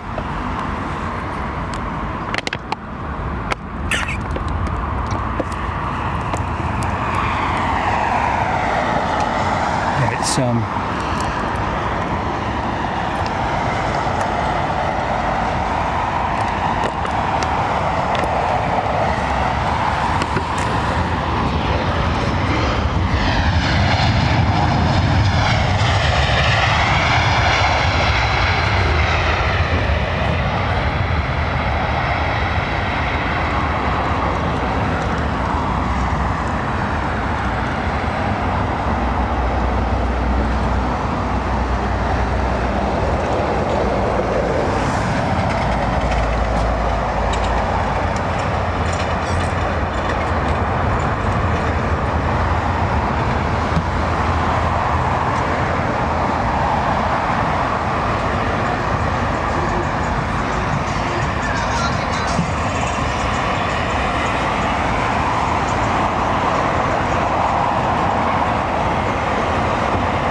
yeah, TriStar was pink, yeah. Yeah. I think they've got that TriStar in ARD, haven't they? I'm pretty sure they have. We've got almost every other old school livery in there.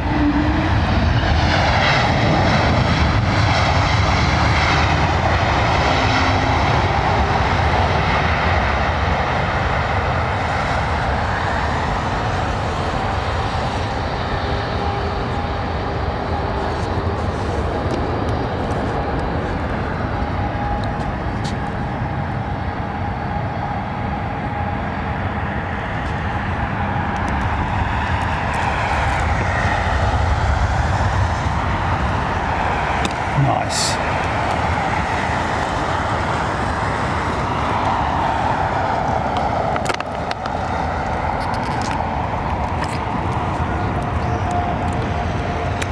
Avro, thank you. Gifting 10 channel memberships.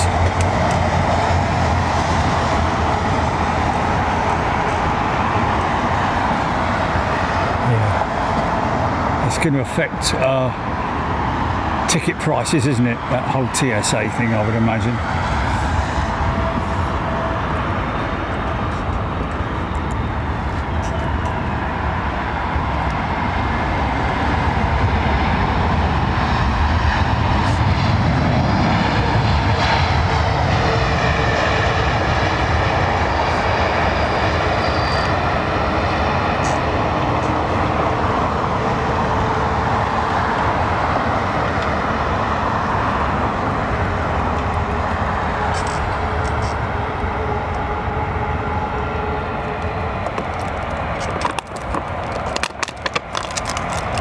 These bloody bottles, mate, the squeezy ones, they're flipping useless, aren't they?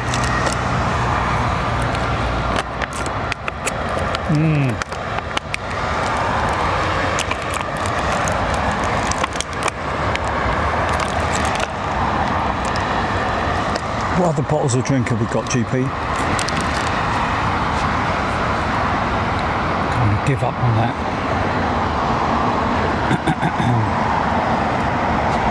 Got another Oasis, yeah? Okay. Bob Fleming here. I thought they'd ceased operations, Lufthansa City.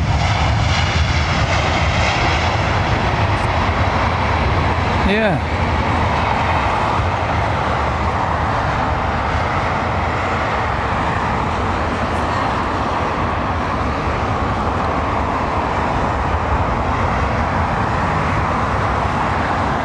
Oh, cheers, mate. Oh, bloody hell, mate.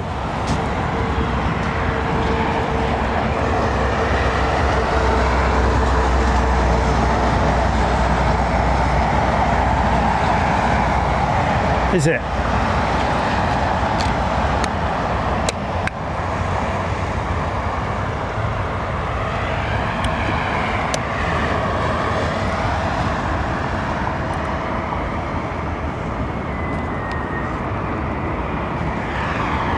Thank you, Bob. Dorinda, good afternoon. Zain Siddiqui. Thank you, Zane. Yeah.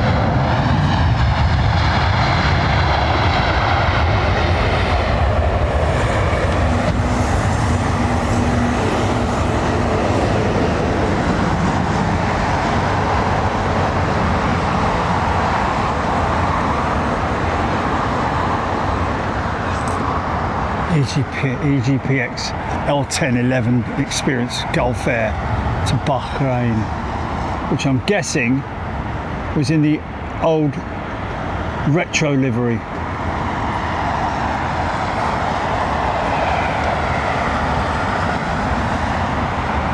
I'm wrong.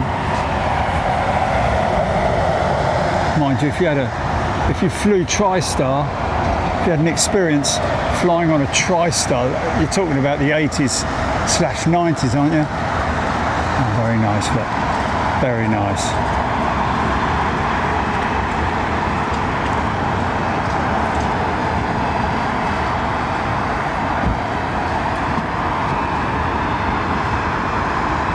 Now there's a company that has overcome an engine issue, which was related to the engine anti-ice.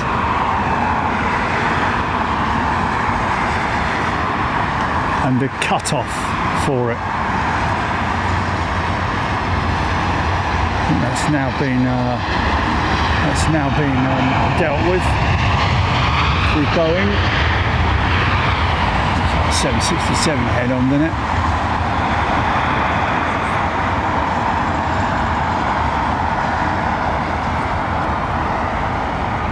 Who's that? Where? What are we talking about?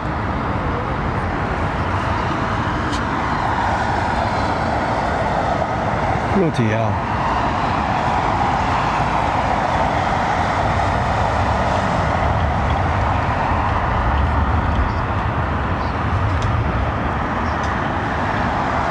Michael K just saw the second last 747 ever built fly over me a few minutes ago.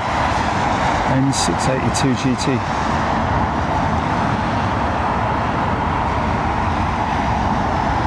Wasn't 62 GT the last ever 747 built. I'm now flying with Atlas Air. Bloody idiot. Hope you get a ticket, son.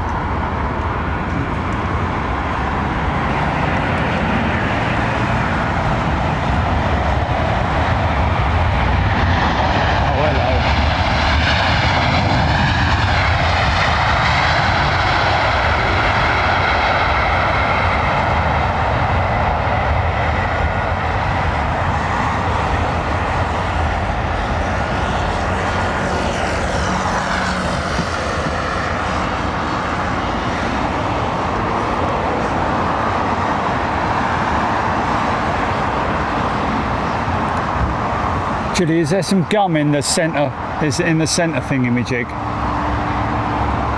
If so, can you pass it up to me? It should be air refresher, whatever it's called.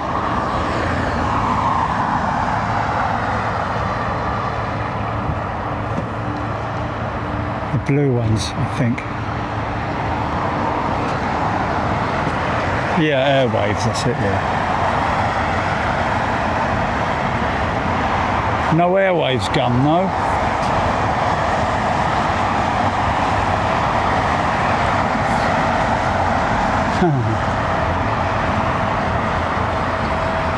Okay, never mind.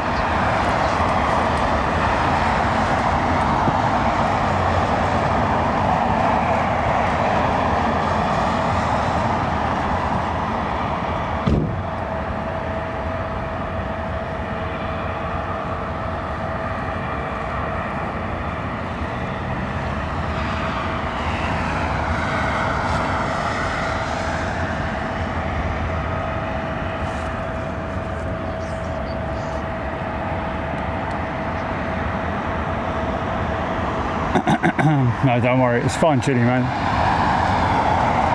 We're all good.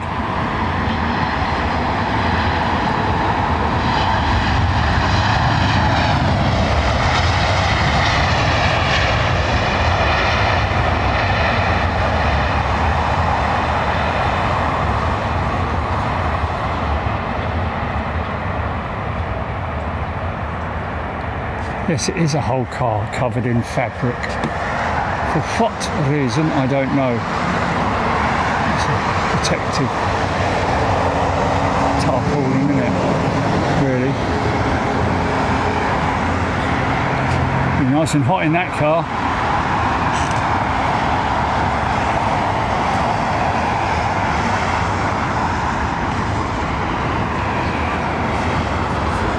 A380 GT, yeah.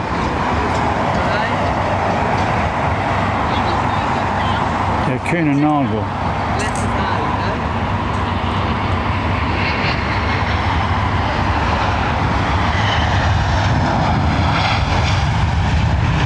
Yeah, a bit pathetic, to be honest with you, mate. What if one of those loads of kids around it? What if a kid had a run out in front of you? You wouldn't have been able to stop in time. Simple as that. I mean, I'm not saying there's kids running around all over the place, but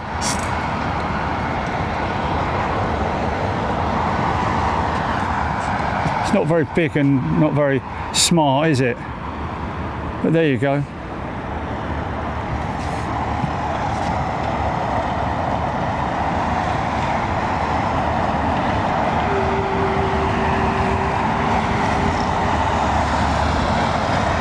Looks like we've got an American 777 next from DFW,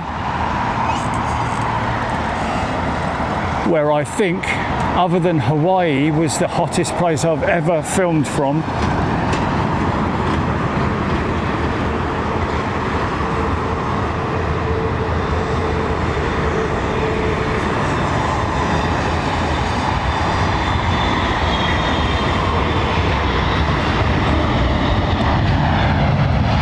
Cool, now that smell isn't very nice, is it, Julie? That's fish smell.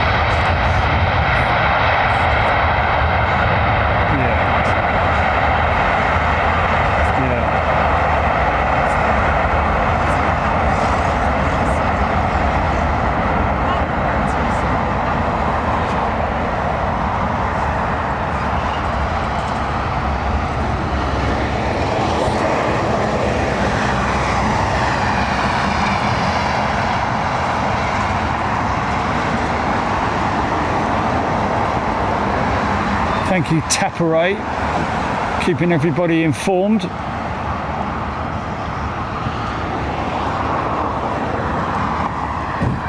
As he always does. Appreciate it. EGPX, hottest place he's ever been is Luxor. Just below 50 degrees. Mind you, Dallas was pretty damn hot, wasn't it? And as for Hawaii, had a lovely breeze there, but blimey O'Reilly, that was hot.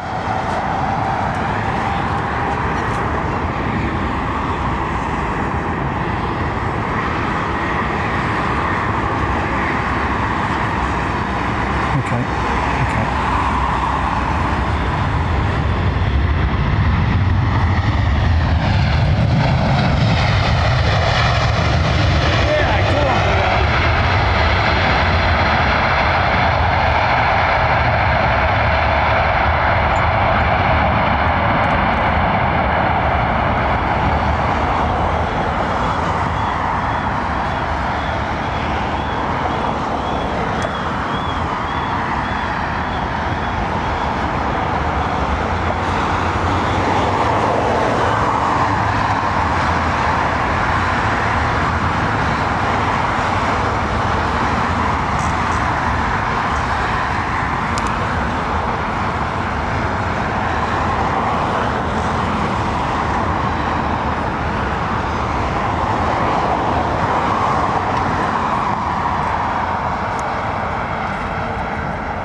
Thank you, Julia.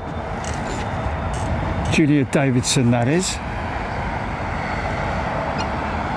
Kind words.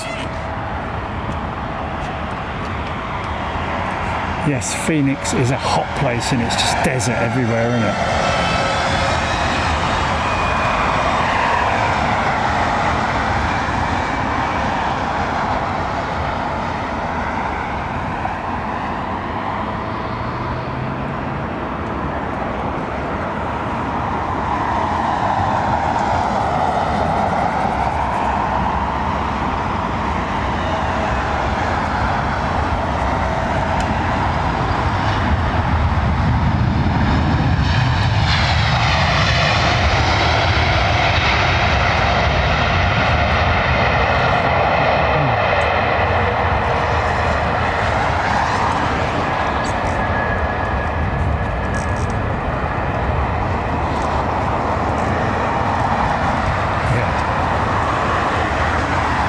Yeah, I was wrong the other day when I mentioned that Heathrow store their own sustainable aviation fuel. It's actually blended off-site, and their target is to be a blend of around about 5.6%, and to reach somewhere in the region of is it 180,000 tonnes a year? And to reach their hopeful goal of zero emissions, spend a lot of time and effort on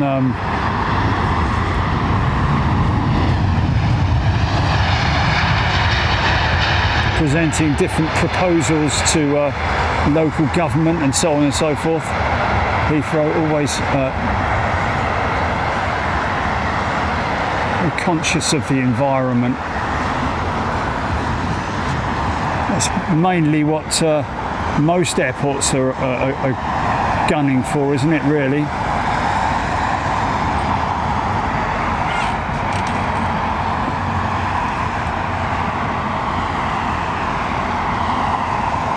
Thank you, Joe Jet.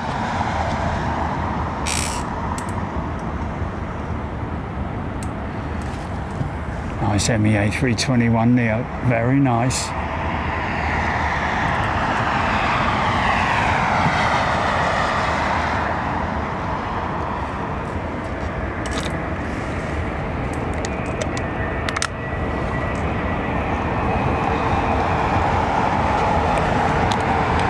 Oh, look at this, here we go. Nice.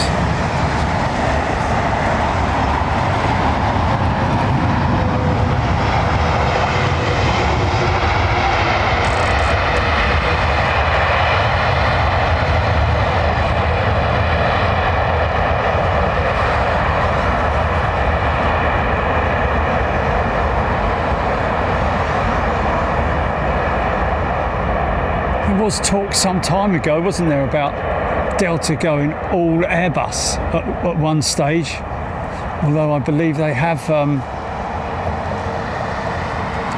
placed orders with Boeing as well. Didn't they go big in a media report about them going all Airbus? at some point. Got a hell of a lot of them.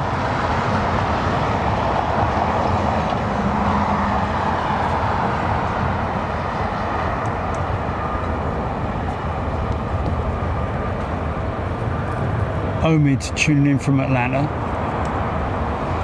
where that jet has no doubt come from, I'd imagine.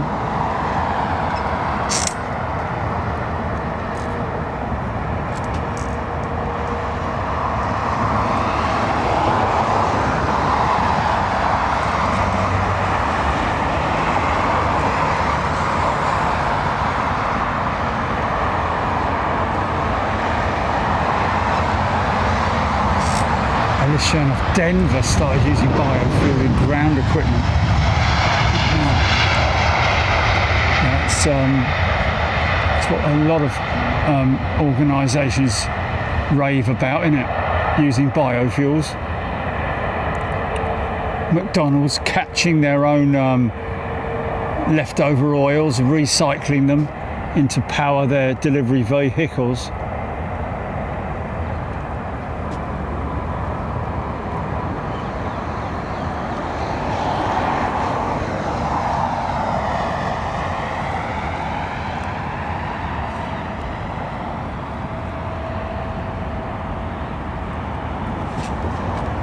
See the MD-11 parked up over there, look.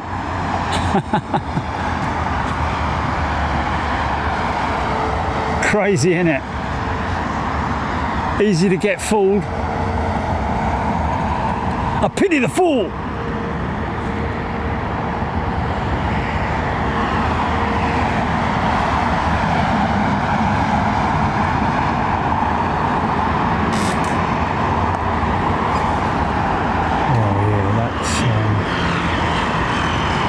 Breeze is a bit heavy, GP, for the old canopy.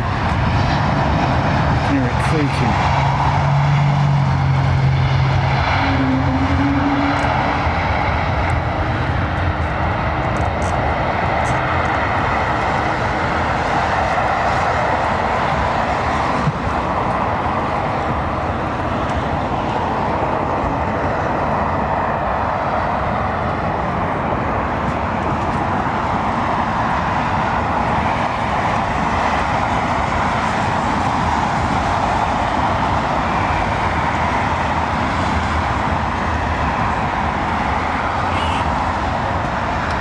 It's very unpleasant at night at the moment in the UK, I've got to be honest, with the heat.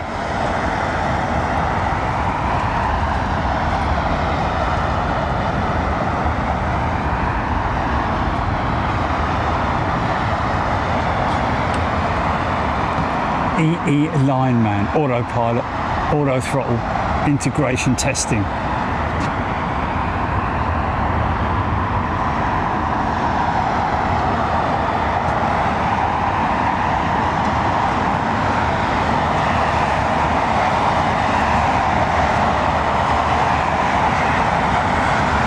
Oh, hello, look. Caught her landing earlier on. What a great looking jetliner that is. Got a few examples of that at ARD. The old 200.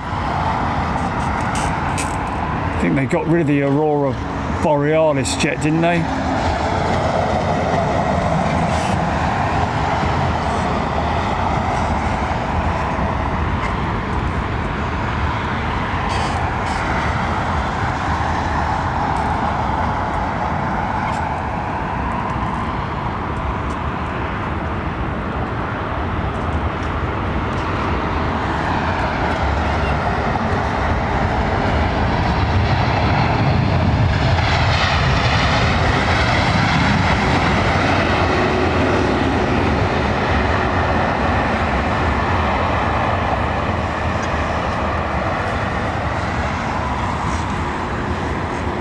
RB211s. Nice.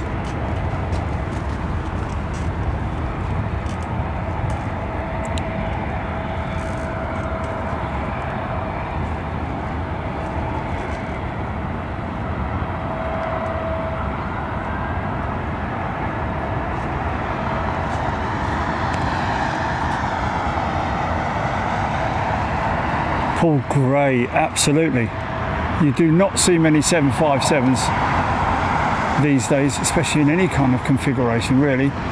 Most, I think, you're going to see old DHL 757 freighters, isn't it? They're still operating them, I think. But yeah.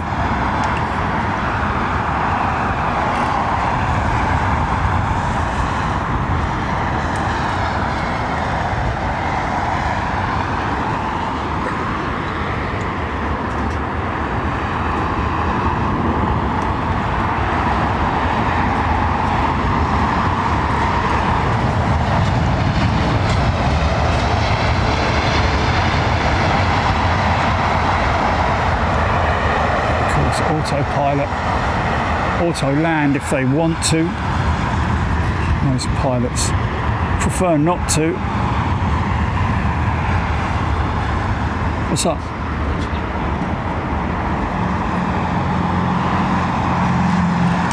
What's what?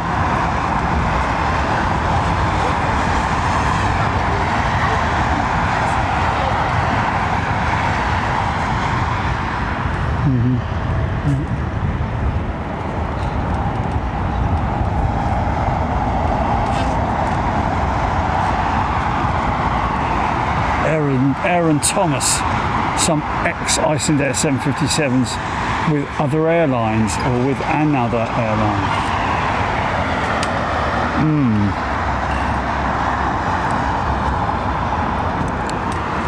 Qatar A350 on approach.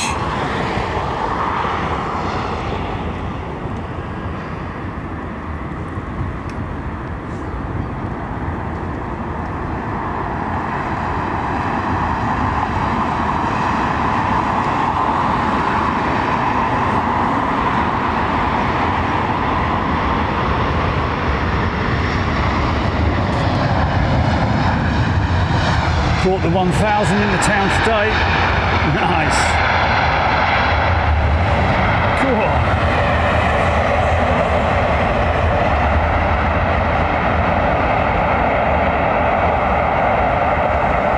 Still waiting for Emirates to commit to the Dash 1000 350.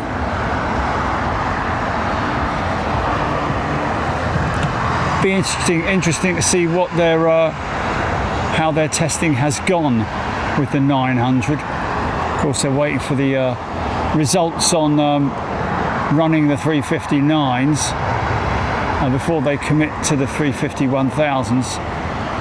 Of course, for hot and dusty climates, that's where Rolls-Royce have been concentrating most of their efforts on the engine modifications to the high pressure turbine end of the engine, the hot end of the engine. Make sure that because obviously when you've got sand ingestion, which you're going to get out in those places, because obviously they get sandstorms and lots of sand blowing up off of the dunes outside of the airfield, and when that sand gets in there, it basically heats it and melts it, and it sticks to the blades, but it also blocks the very important cooling holes that are situated around the engine, specifically the blades themselves as well. Very sophisticated piece of equipment.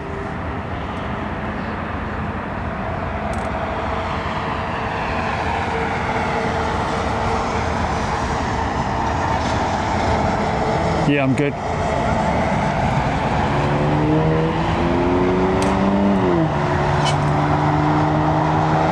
Omid, yes, we have seen Pinky. Just one sighting today so far.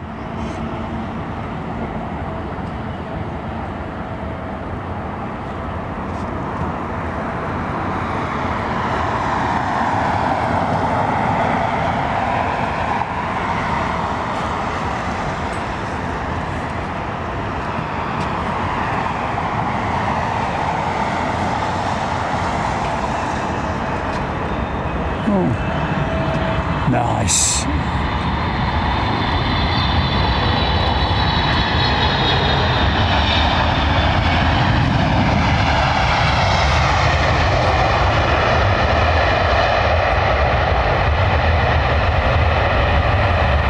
What does that say on the back? Felicitations, was it?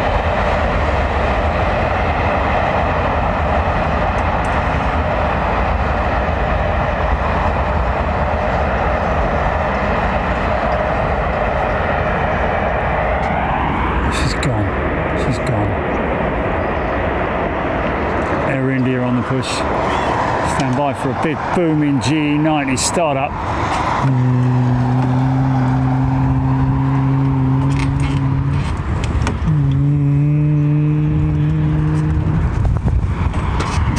That wind's not good, mate. That's not good on the canopy. Yeah, but it's not good on the... Yeah, we don't need that. We don't need that, man. Because if that becomes too much for the canopy's got to come down, really. That's quite a stiff breeze now, isn't it?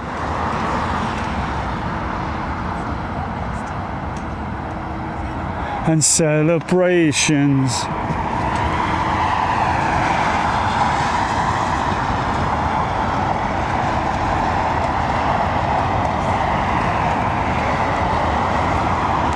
Oh, is that the Air Canada Employee Excellence livery?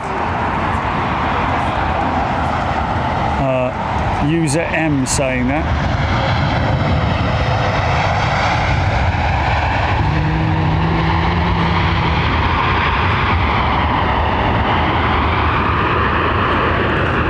If anything, I need to rotate the canopy and face it into the wind.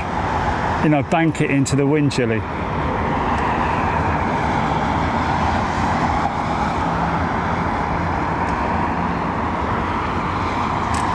And jubilations.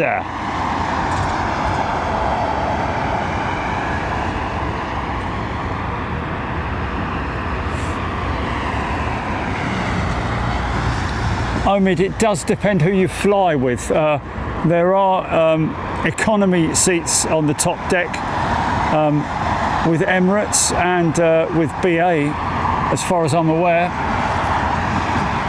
Of course, all the funky suites are located up front.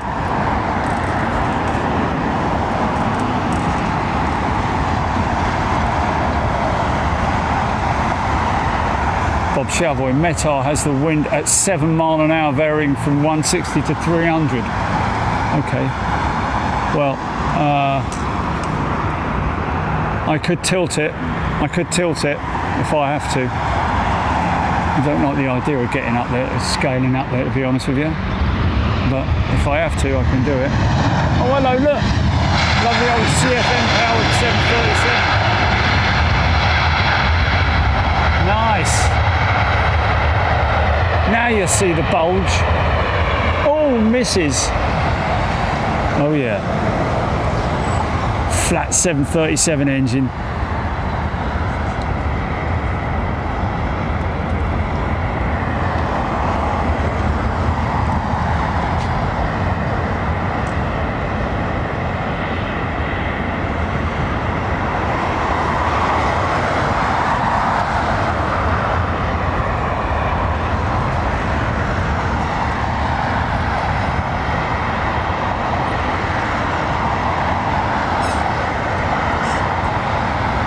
Aimed at their staff, wouldn't you want to put thank you on there or something, you know?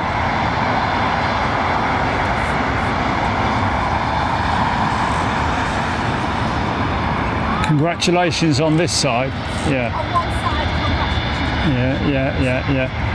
Got all their names on the tail. That I'm guessing they're employees' names and details on there, aren't they? Well, not details, email address and phone number.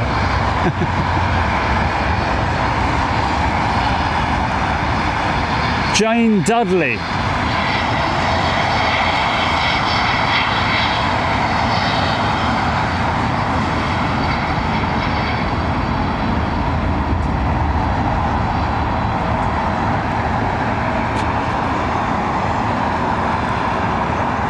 sorry to hear about, was it the husband, Julie? Jane?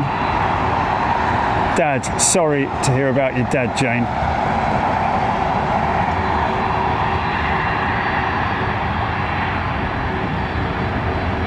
Okay, excellence 2026, fair enough.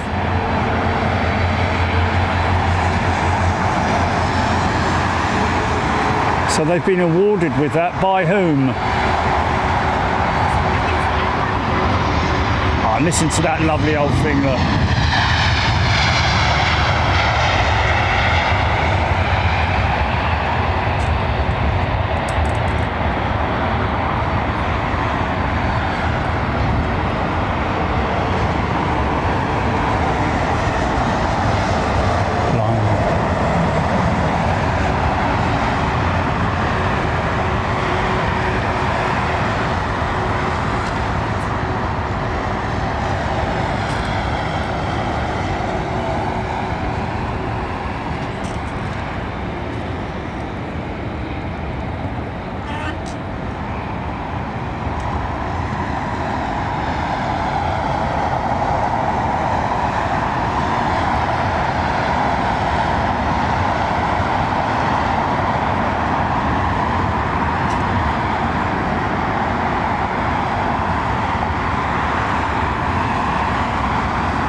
Nice. There you go.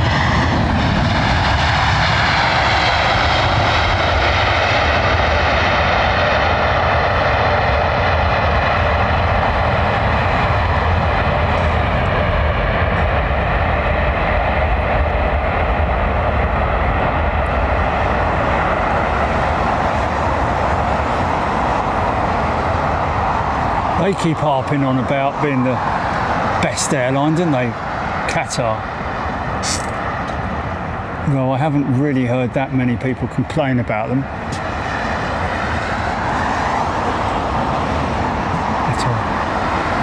Yeah, the world's favourite airline has always been something that British Airways have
laugh it up. Fuzzball.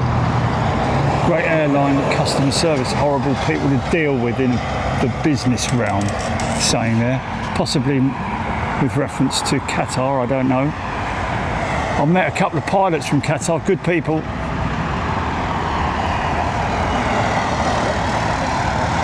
Mind you, always find that the pilots are happy to chat about flying.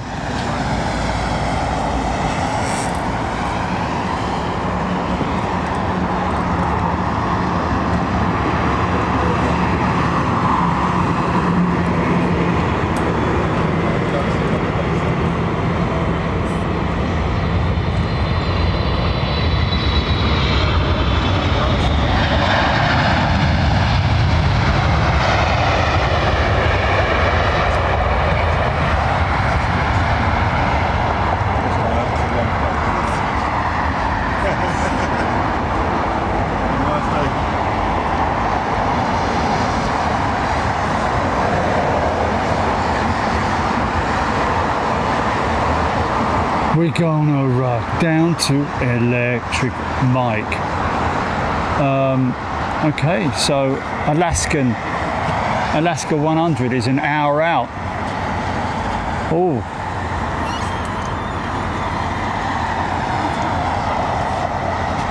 Yeah, okay, well.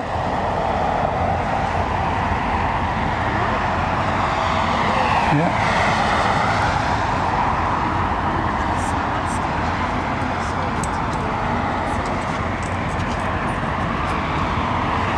Okay.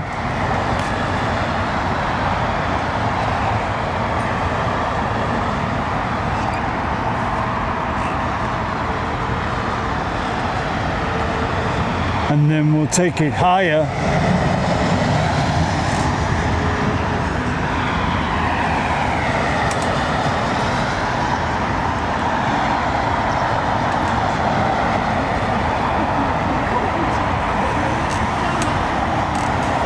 Yo. Can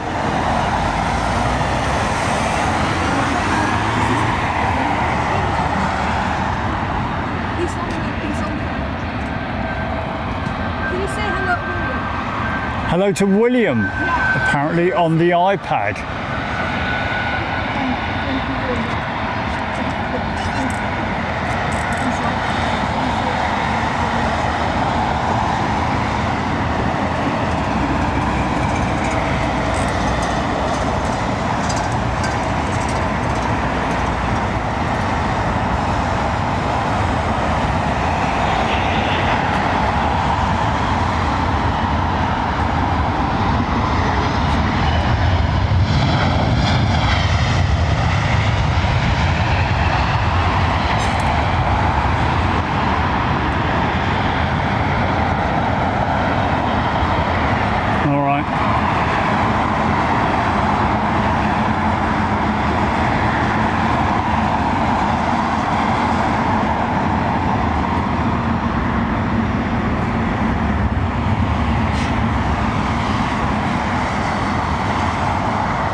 Molly M7R, very happy afternoon to you. Hope you're doing very well indeed. As everybody who's tuned in right now, hope you're all well, enjoying your Sunday. For some people it may be in the future.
Screaming emus in the past.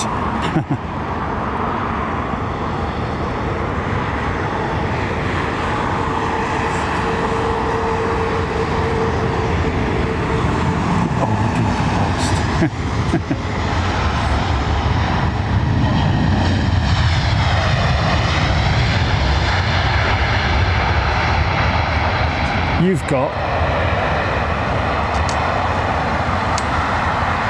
I've got a spare power bank, mate.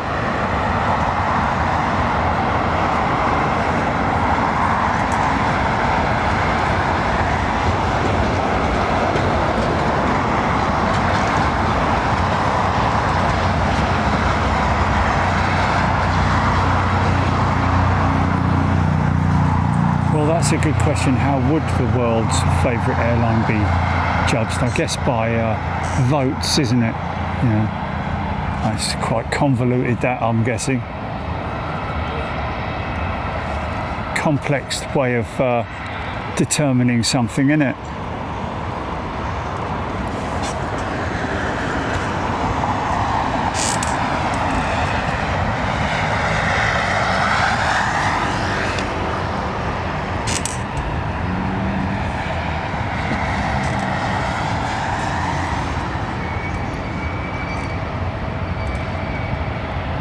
It's interesting that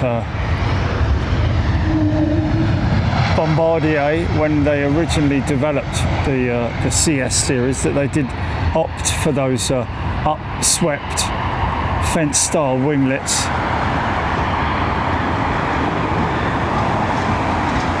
And not a raked wingtip like the Embraer. I wonder if the Embraer was still in sort of like its early sort of design stages when the CS series was on the design table, and if so, did Bombardier not get to have a sneaky peek at the designs? I guess that kind of stuff gets leaked all the time, doesn't it?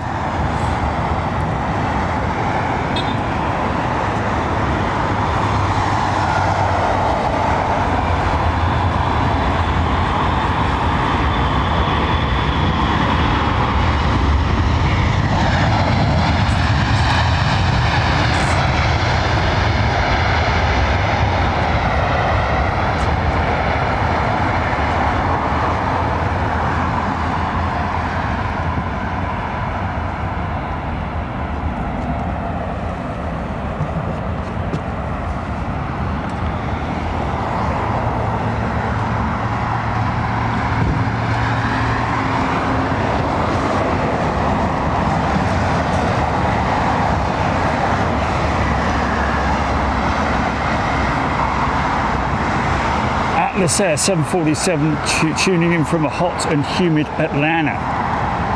Hello to you.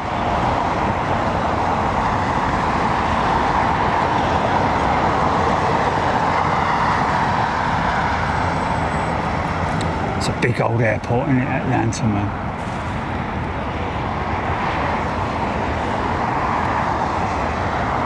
Julia D, I believe, is somebody new. Yeah.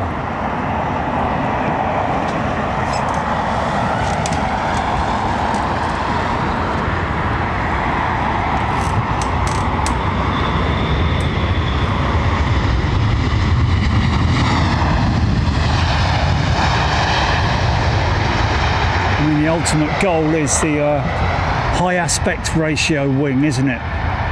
Like a glider wing is a high aspect ratio. Well, most gliders have such a big, thin wing that they can fly with just the very slightest of updraft, isn't it, off an hillside.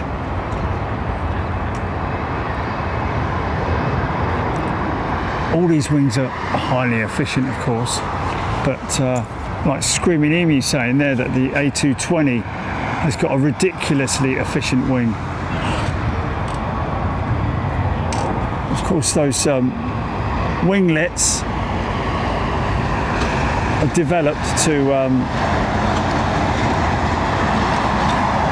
or added to designs and developed by the designers themselves, which is basically an extension of the wing. And the key is to have that point at the very tip to efficiently dispose of the turbulent air that is the end of the wing, is where most of the turbulent air comes from.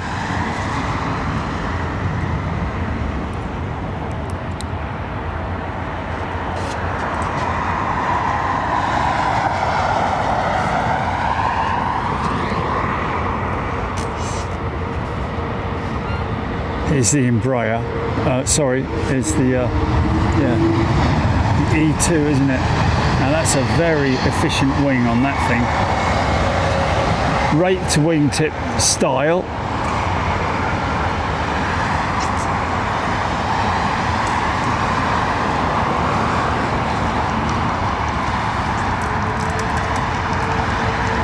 Ginormous windows on that thing, man, I'm telling you. Whereas in the 737 you kind of got to crook your neck down. Oh, there he is, look. There he is.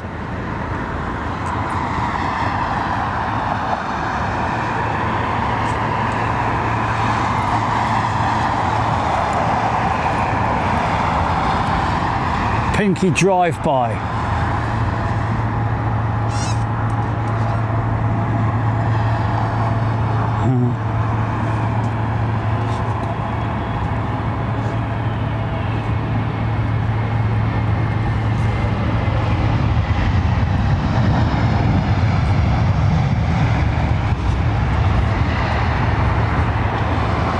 It's a very short flight from Schiphol to Heathrow, 40 odd minutes.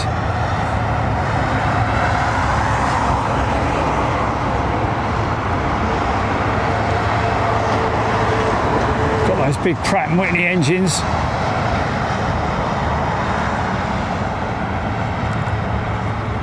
Geared turbofan, so it's like a planetary gearbox, where the gearbox is attached directly to the spool of the engine, so it spins it up without the use of a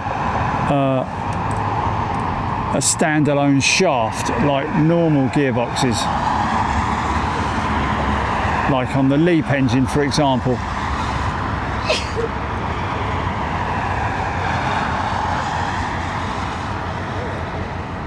Makes them very efficient.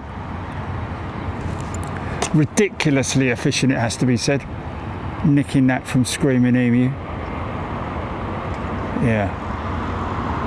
Decent looking wing on that thing, man.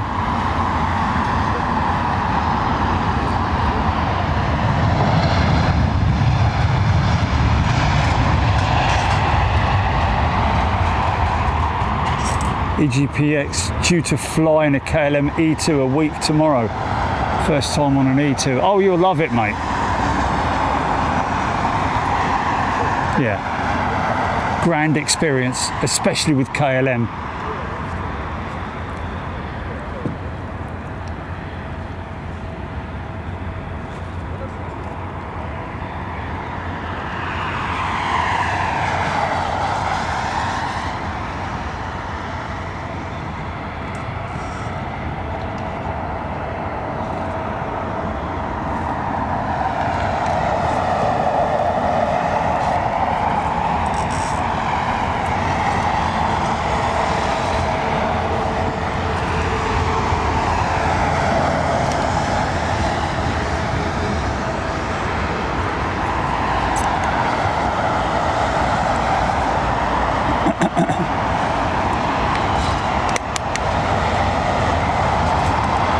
CMC 767, but doesn't that make sense to use the most efficient single aisle jets on their short haul routes?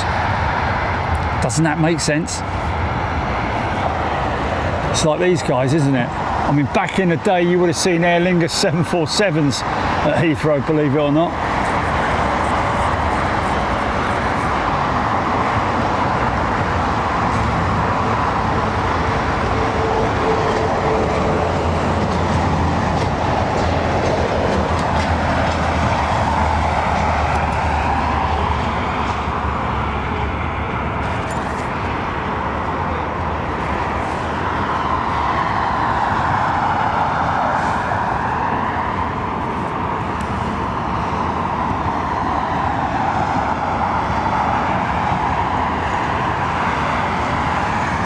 Screaming at you. That's funny, man. Why would you feel that way?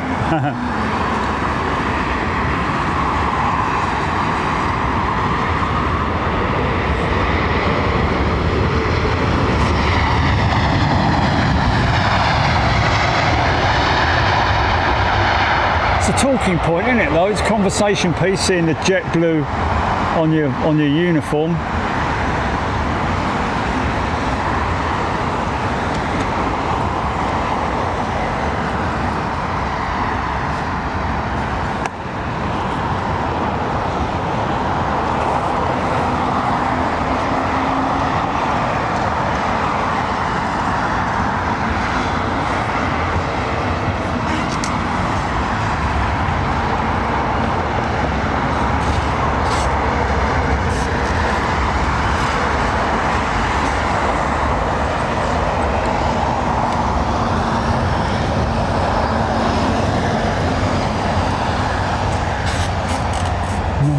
Get a chance of getting that.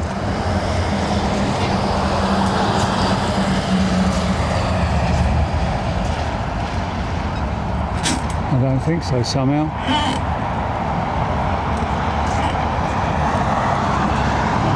DHL, innit? Yeah. Yeah.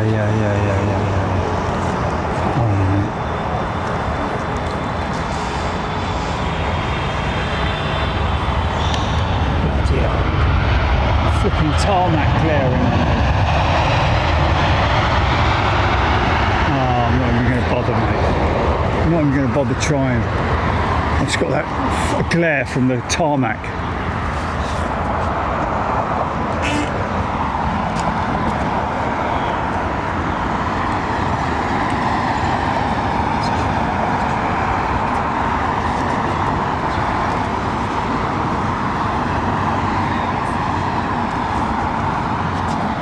No chance, mate, no chance.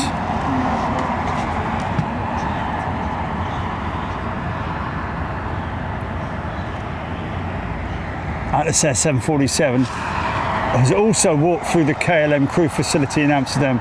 Also being with Atlas Air, it definitely feels strange being freight dogs. Yeah, how cool is that though, man? Yeah, but you fly 747s, mate, hey? How about that? I think that might be Pete right there, folks.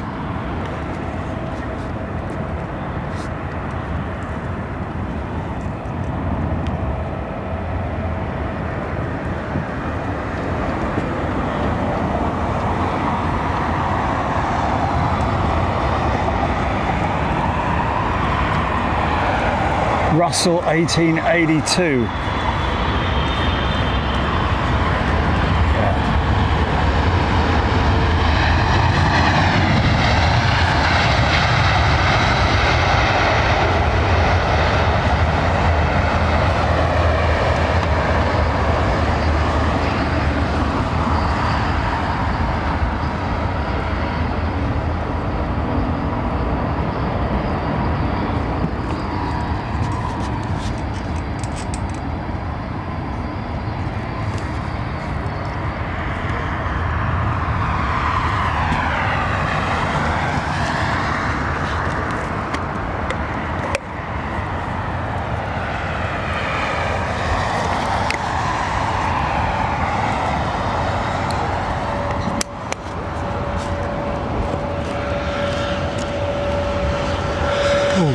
Russell's on a Virgin cruise, is he? Ooh. Nice, good for you, mate.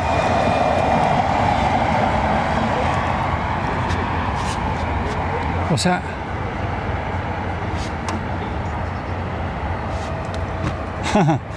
I've had that many a time in the past. It's a good little filler though, isn't it?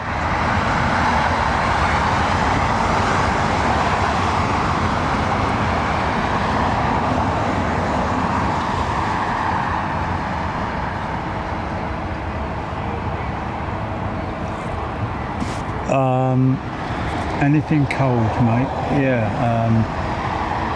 Yeah.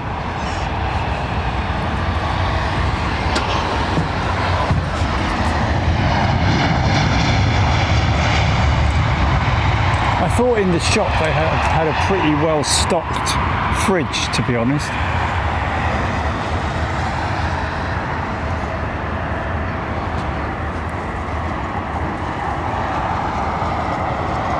Big Sky TV, yeah.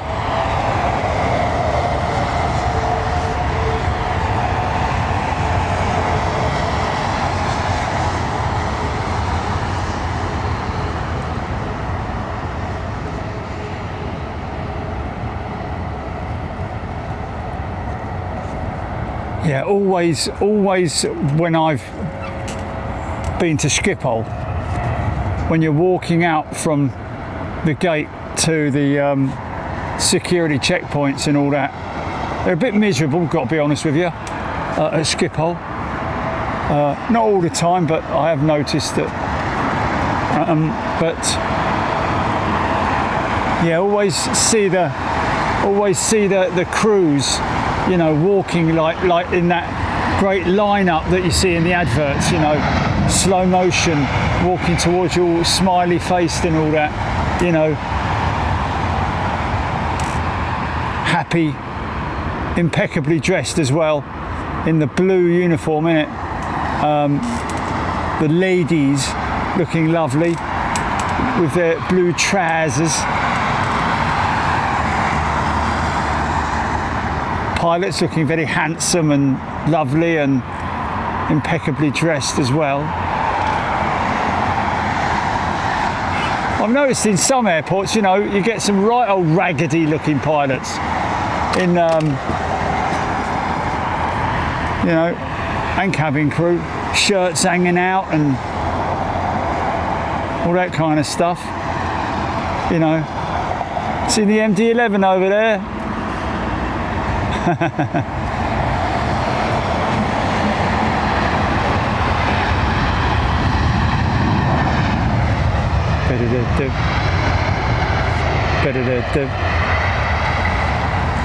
Now I've seen some of the most famous airline cabin crews looking quite sort of like, you know, badly dressed, almost falling out of their uniform, you know, or just about managing to squeeze into them.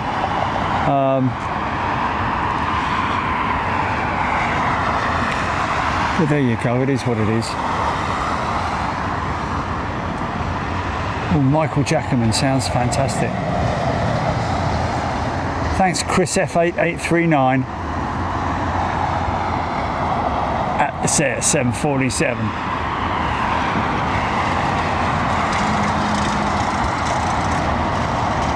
I don't know if Atlas Air saw our show the other day with from RAF Fairford with the Atlas Air 747 that cruised past us.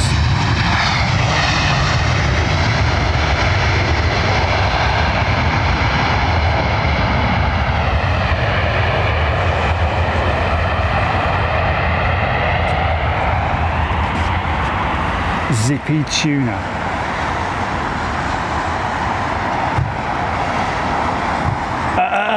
Bongo. Zippy tuna. No, I don't feel like that. Zippy tuna. Everyone is so perfectly put together.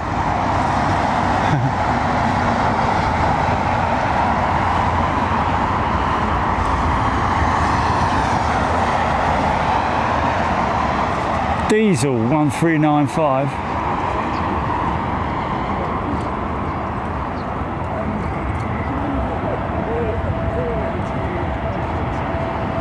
Penny Haskins, doing my best. Thank you.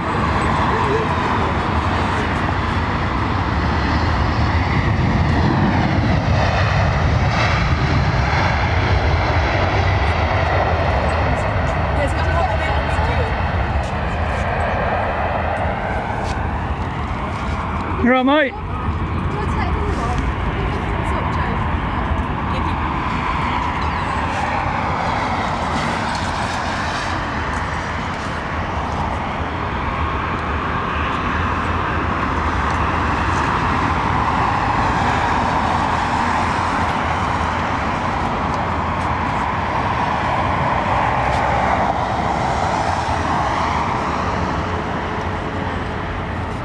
Oh, nice one, thank you. Oh, mate's coming off. Oh, yeah, that's not worked, has it? Thank you, appreciate it, Jilly, mate.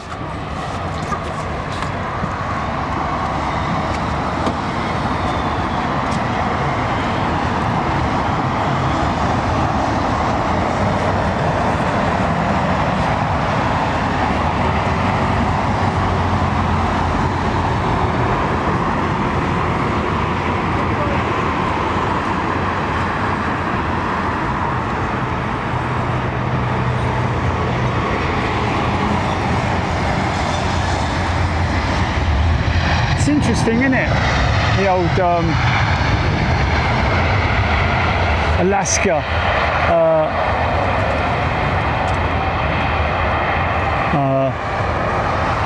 ident being AS. I'm surprised it isn't ASN or something like that, or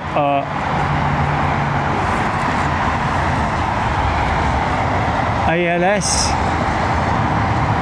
Could it not be? I don't know.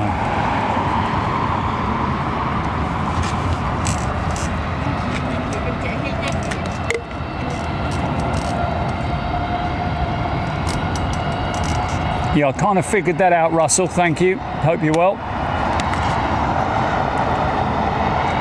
Dave's tuning in from Thailand. Lucky you.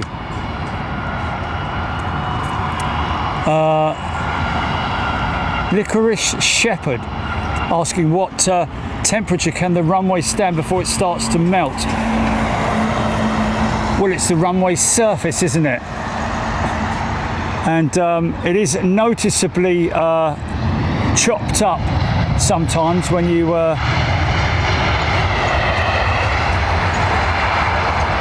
when you're on the window and you're looking out and you can see the runway. Especially where I've turned in to runway 27 right. It's very dark, that tarmac up there. That is the aiming point. Of course, that is where most of the burnt rubber gets, you know, that's, you know, burnt rubber that's left on the runway will melt, and it'll add traction. But it will also cause problems in the wet.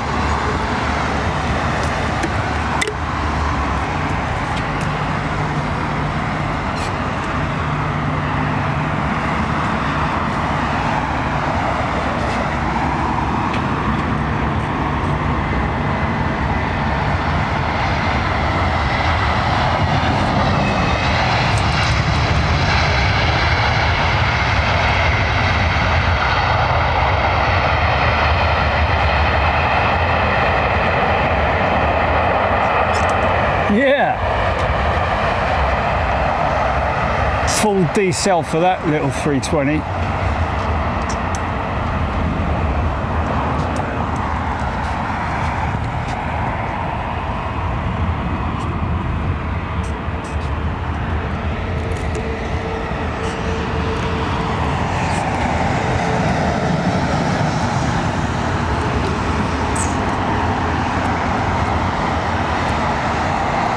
How far out is Alaska, GP? Please. And we do have a 380 also due in. 380 will be before the Alaska jet.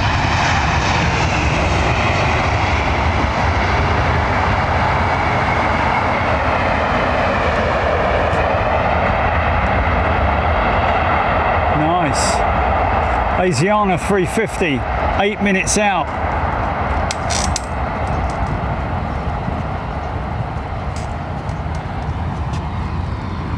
Oh, that's interesting. The Miami Air Show at the port of Miami today. Okay, so that's I wonder where those aircraft are stationed.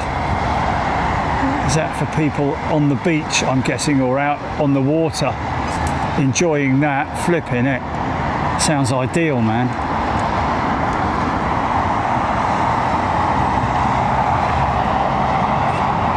Bob Shalvoy, AS100 now 55 minutes out. Thanks, Bob.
Jack Graham photograph. Heathrow temperature today is normal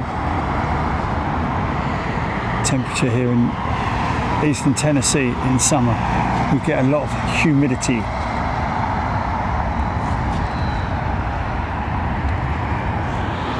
Oh yeah.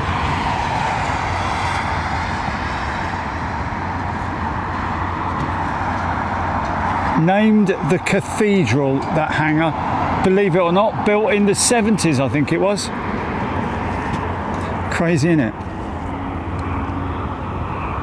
You look at your average 1970s architecture, doesn't really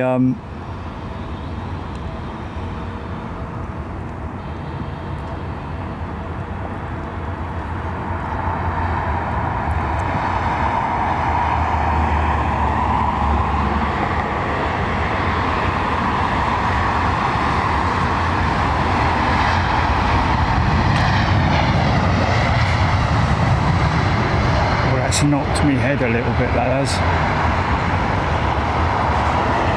Well, that's knocked me head. Stand by, I've got a bit of a...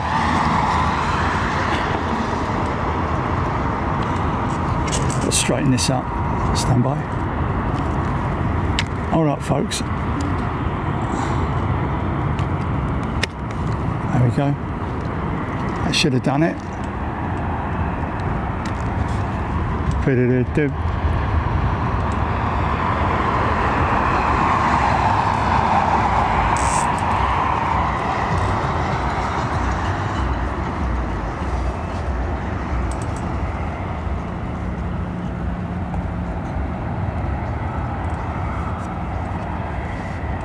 A Mark bar, yeah, don't worry, I'm hydrating sufficiently.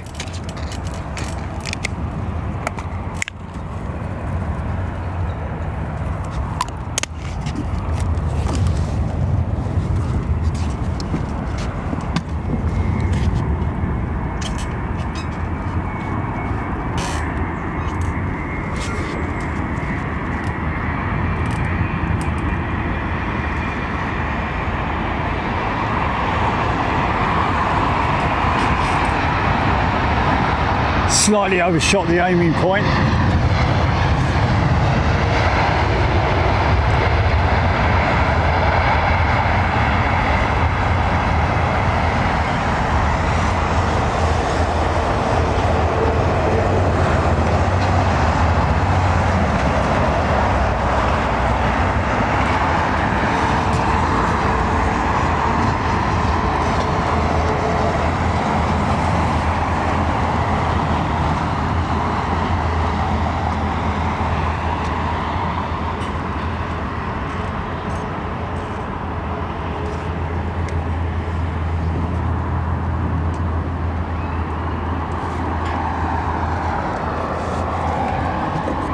Do what? The empty what?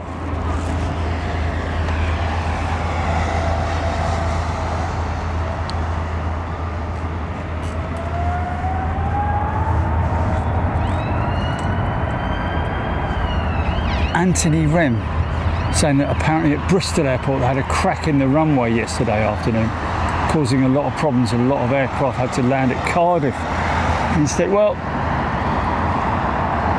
you know, obviously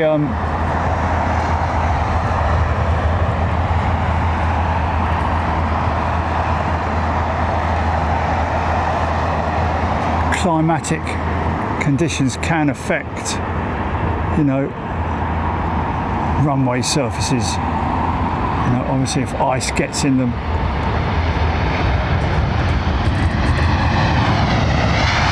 expands and they crack. I don't know about in excessive heat.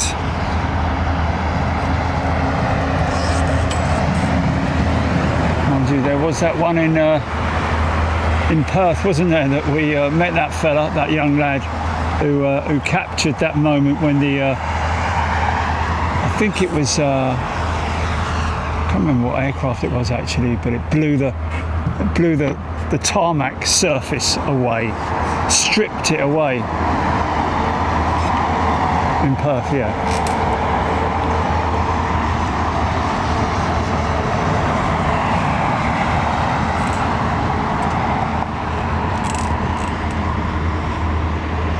No, it was a T-tail, wasn't it?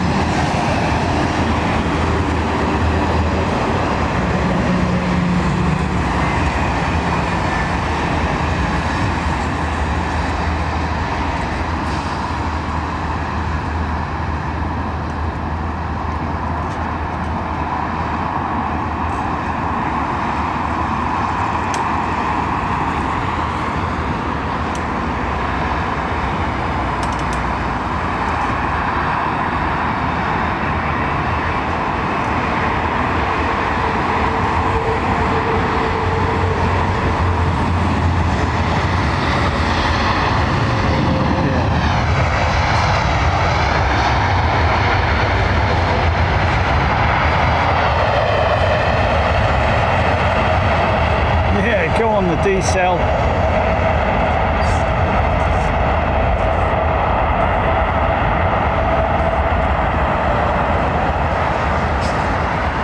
Nice. Was it?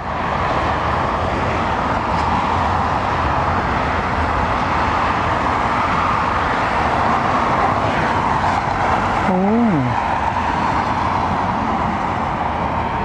Yeah.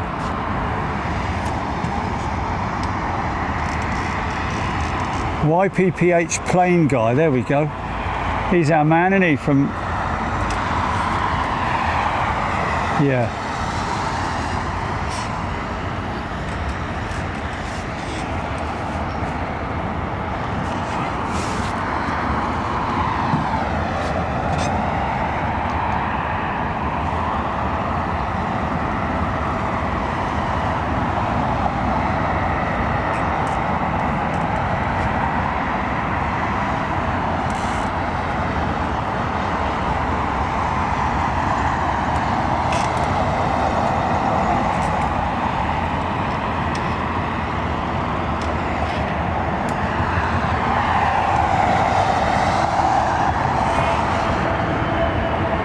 ASA is the ICAO code for Alaska. Schmidty 87 saying thank you. AS is the IATA code.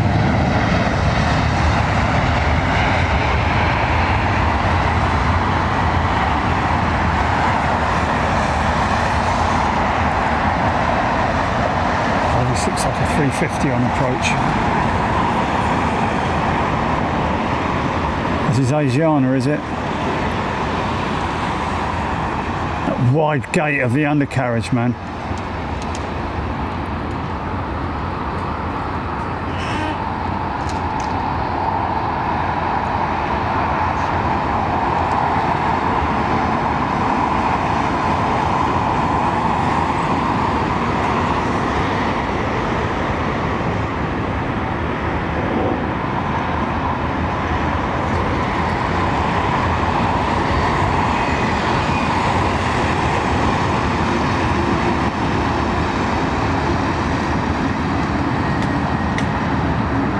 you, aren't we going to miss Alaska if they're after the switchover? What time are they due?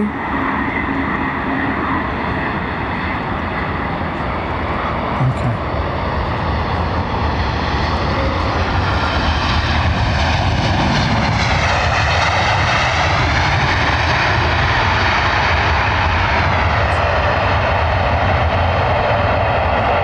Go on.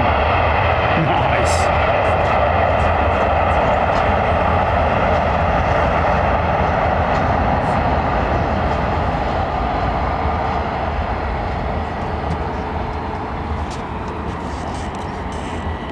Thank you, Schmidty, for correcting me on that. What's that? All right to do what, mate? Yeah, I guess so, yeah.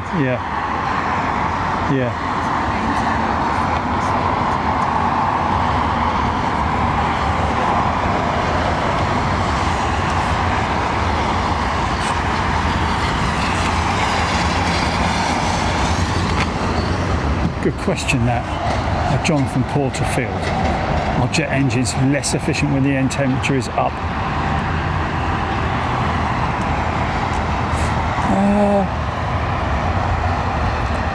Well, when the air temperature is up, the air is thinner, isn't it? So they're less efficient on a nice sort of like they do like to ingest.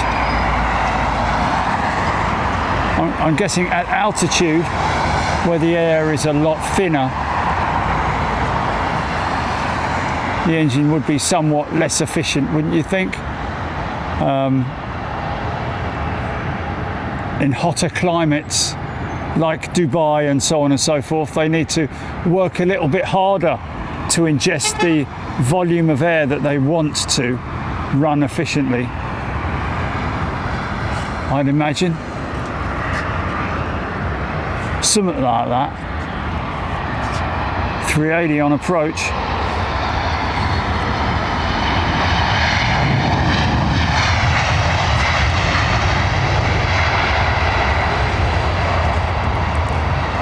Now this guy needs at least 10,000 feet of runway.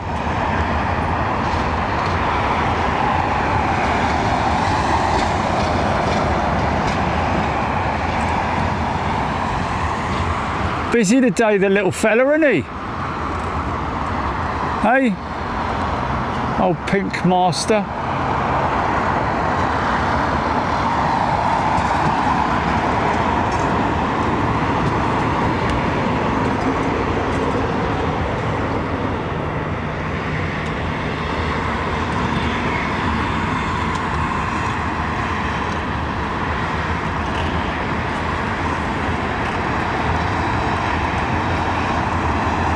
That's why I always prefer a nice spool up on a cold, damp day. You get a lot of condensation on the intakes, clouding on the engines, or in the engines, should I say.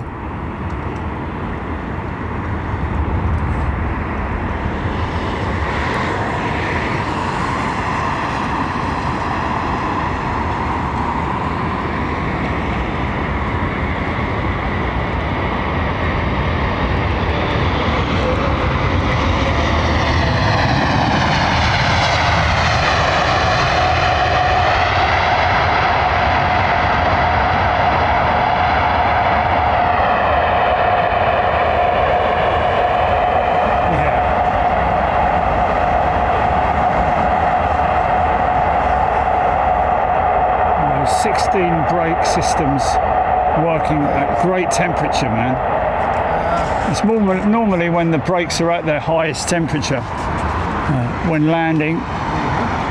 So they need a 90-minute turnaround for Emirates is the norm, and that's around about the time that they need for the brakes to cool to operational efficiency.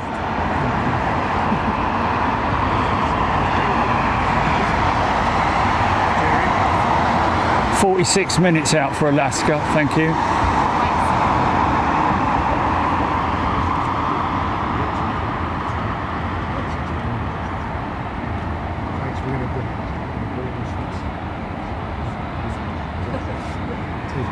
go.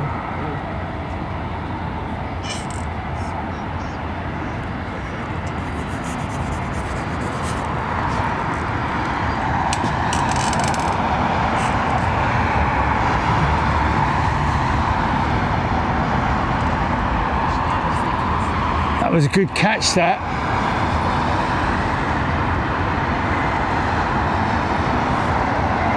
I was happy with that. The 380.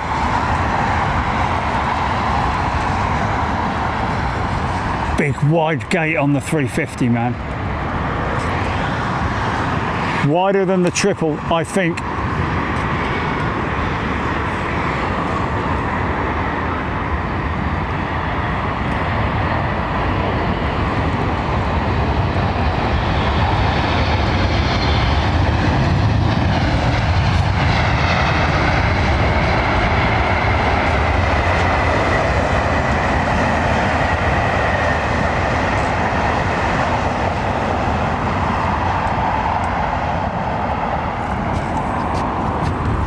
So 40 odd minutes, Chile, to Alaska.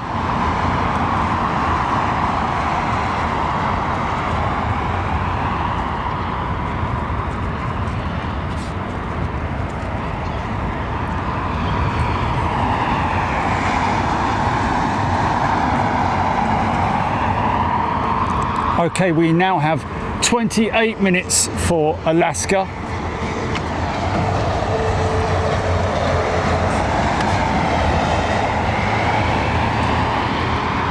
Remember their 380s, man, when they used to bring them in here. Huh.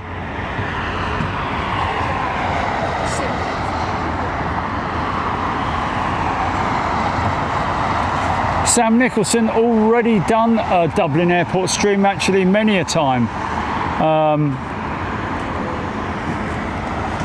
If you want to catch a decent stream from Dublin, our friend Dubjet Aviation, he's live a couple of times a week, and yes, we have been there. Some great spots at Dublin, good mix of aircraft.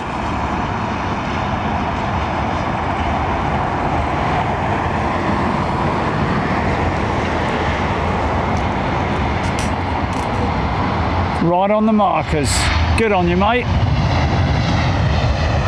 Right on the marker.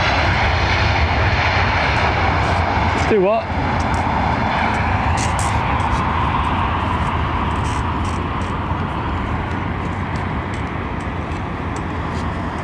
Oh, okay. We've got somebody on the stream now, on the chat, who was on the flight from Vancouver. Emma, hello to you. Hope you had a good flight.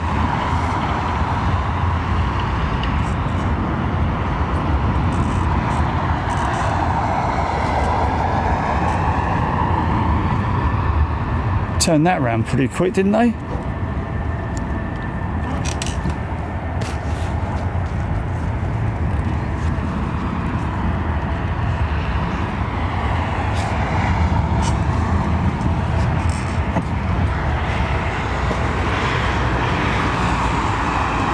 Are you sure it's 26 minutes, Chile, for Alaska?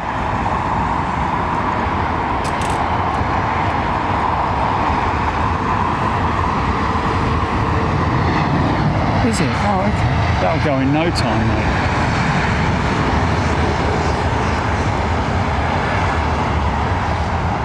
Diddle-do.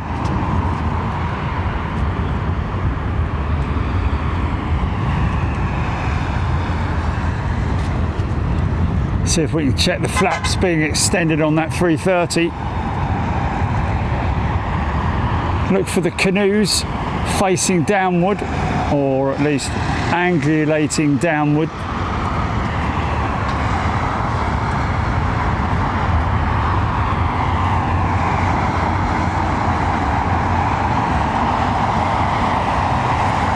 Oh my God, 93% humidity tomorrow.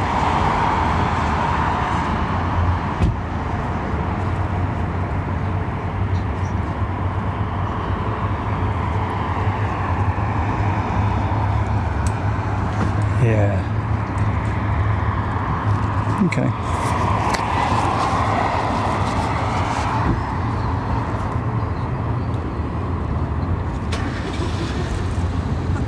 No.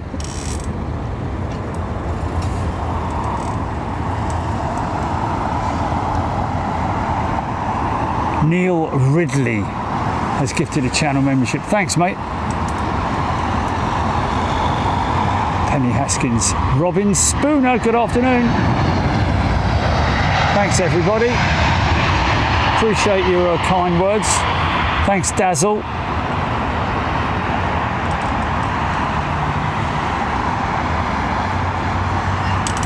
Yeah, we're doing things as to the book as best we can, Dazzle.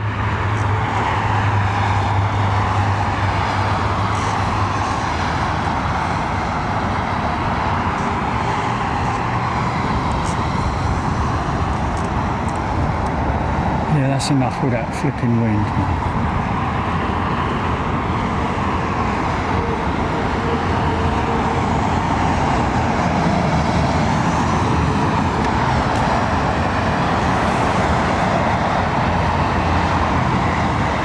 It's the Razzle Dazzle Show.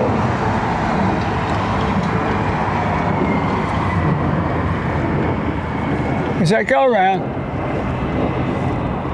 Is that go around over the top? Sounds like it.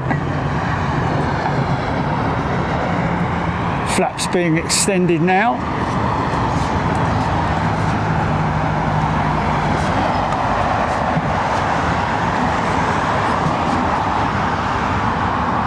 Yeah, Aer Lingus didn't vacate in time.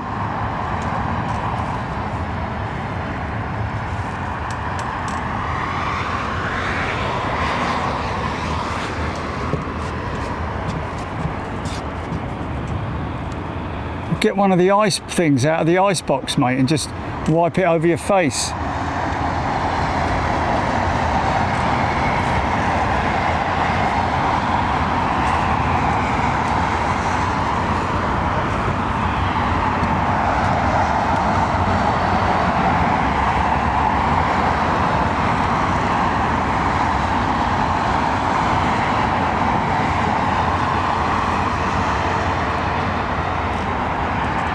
Didn't I answer that, Jonathan?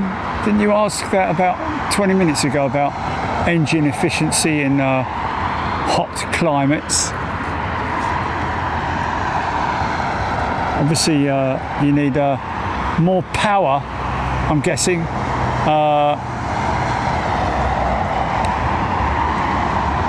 From the engines, or you're demanding more from the engines, aren't you? In these conditions.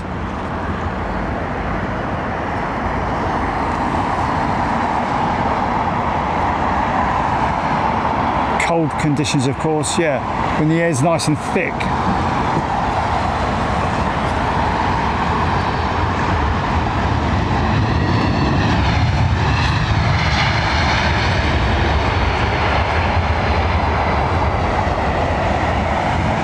Wade Perry. A330 at Perth he's talking about there. The tarmac, stripped the tarmac off at the quays, wasn't it?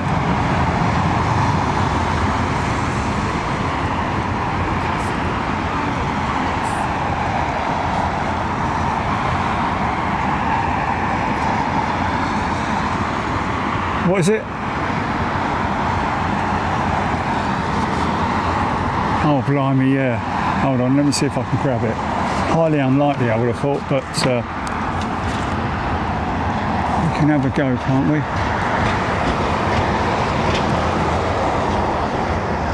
Oh, bloody hell, mate.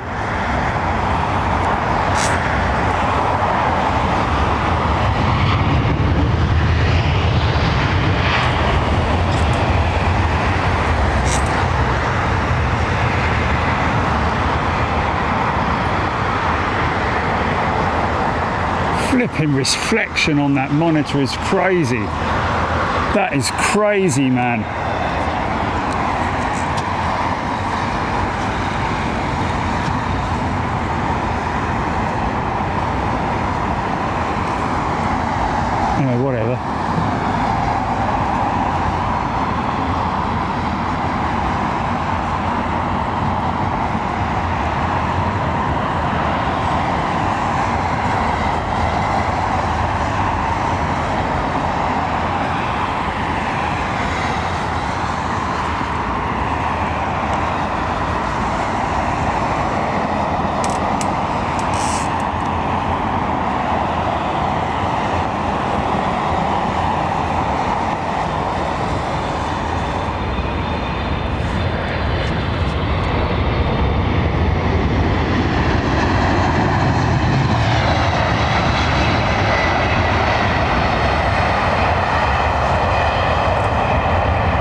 What's that TRT, GP?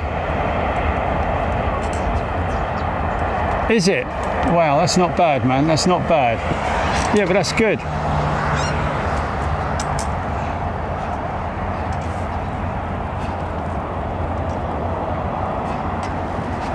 Brian Stewart.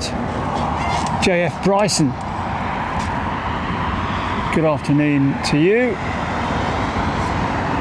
Lovely to see so many of the regular viewers joining in the chat, getting involved.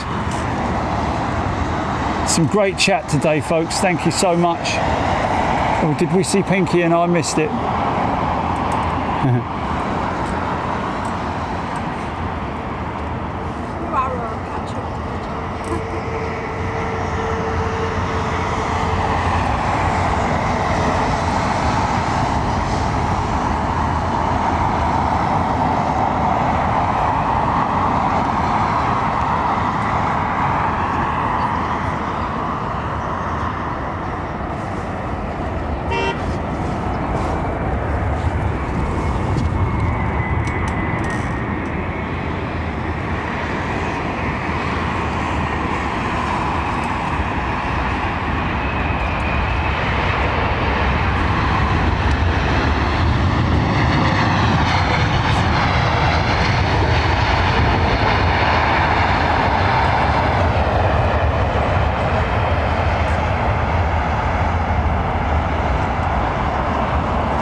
Yeah, of course, this is not the first time we've seen the Alaska jet. We caught the inaugural arrival and departure on Friday.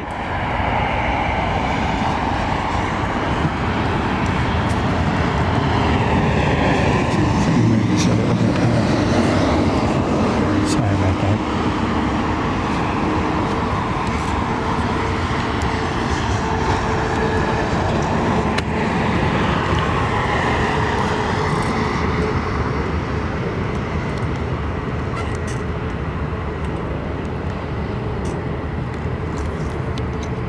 Come on.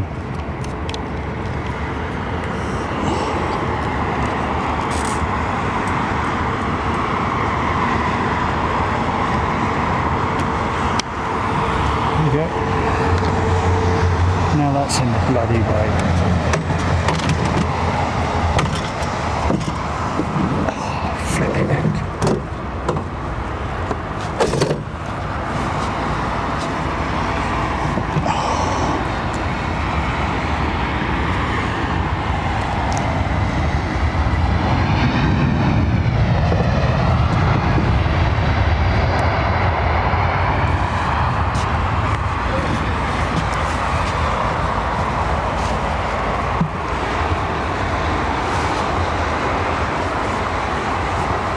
Mark Abraham, shout out to ARD. Whatever happened to what's his face from ARD? He used to come on all the time.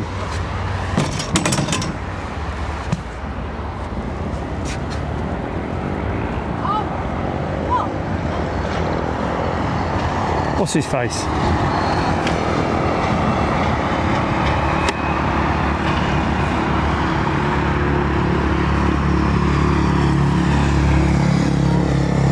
Yeah. Quack, quack from Canton.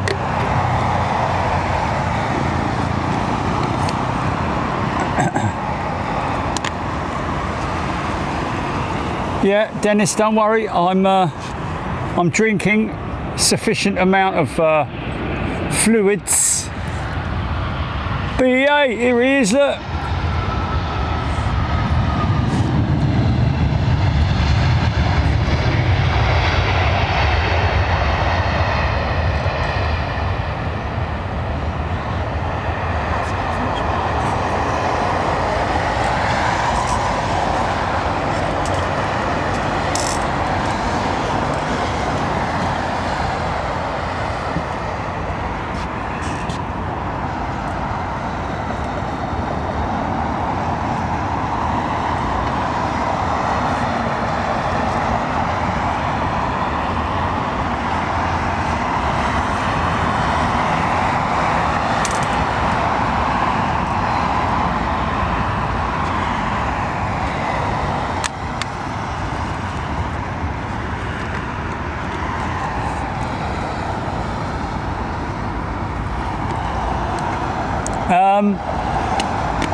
Yeah, why did British Airways not opt for the CFM power plant?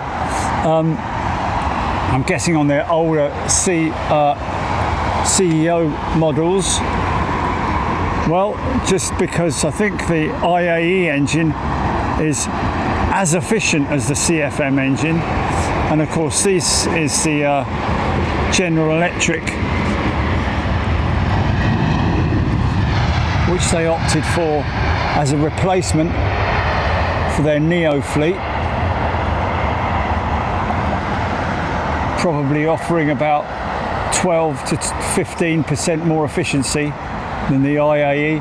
Although the IAE, I think, along with the CFM56, is probably one of the most successful jet engines on the market ever, isn't it? Mind you, that CFM powering the 737s,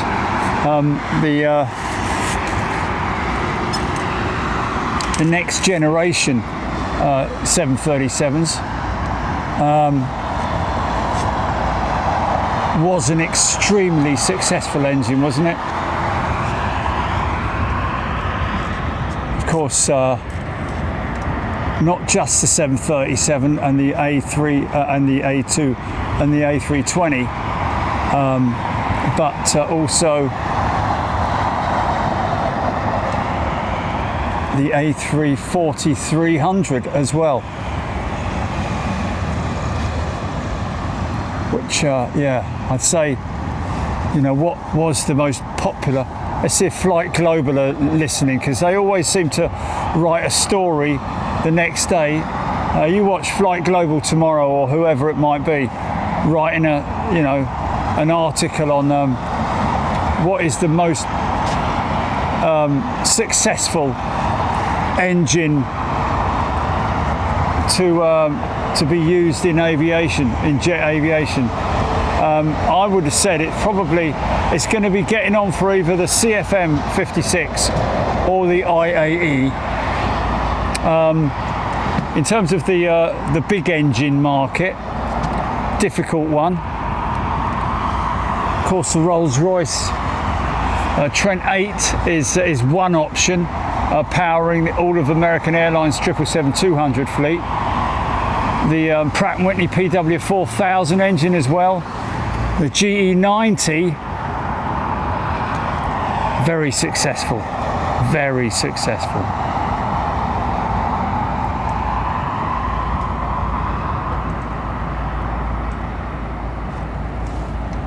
But yeah, you can hear the hum of those Trents. Listen.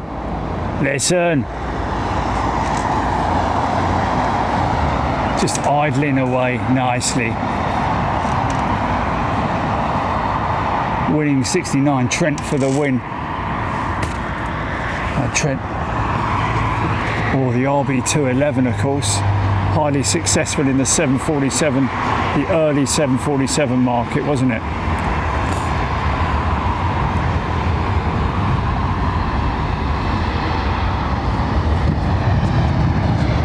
And of course the CF6 engine as well, need to consider that. The Pratt & Whitney power plant.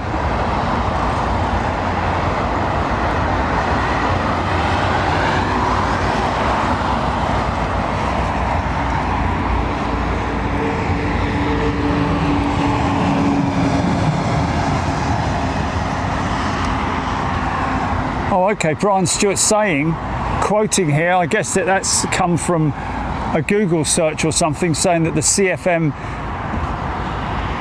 56 is the most successful engine in airline history, developed as a joint venture between GE Aerospace, France's Safran aircraft engines. Over 33,000 units were produced. There we go. Interesting. Of course, powering both the 737NG. I think that was its first application, wasn't it, on the 737?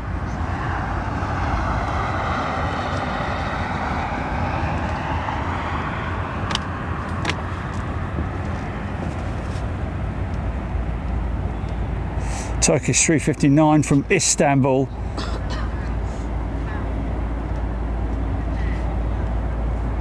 3 minutes and 4 ago.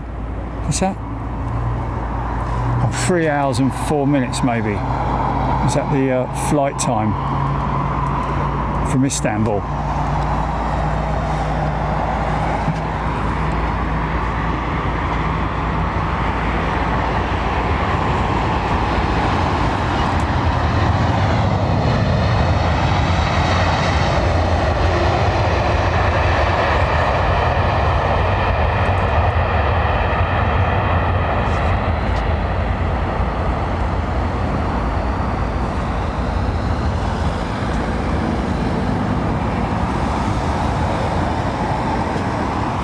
All Ruptrex, Saudi 80-year livery, the retro jet or the new retro livery for Saudi.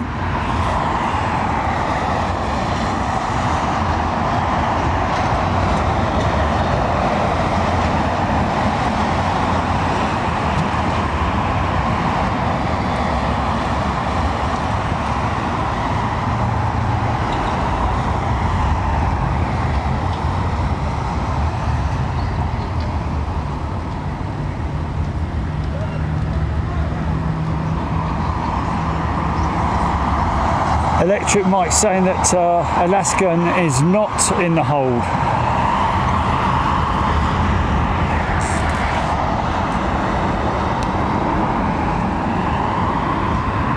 Well, there is no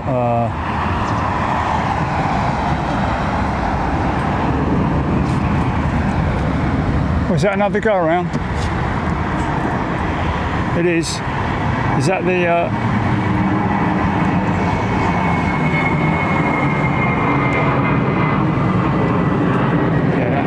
Turkish, taking his time in it.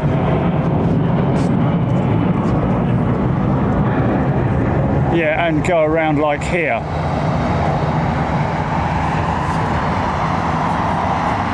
Not when it's a mile out.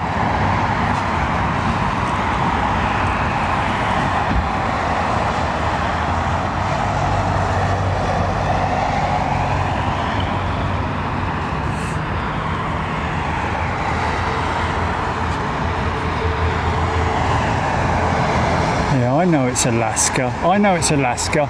It's very easy for it to roll off the tongue though, isn't it, Alaskan? Because it is an Alaskan jet, isn't it? But it is an Alaska jet. I know, but... yeah. Yeah.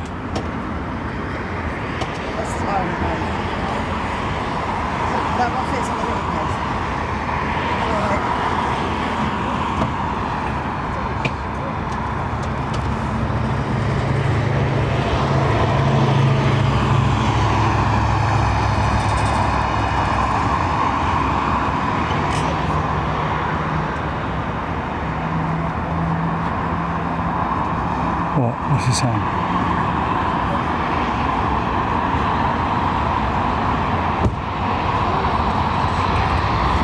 Oh really? Wow.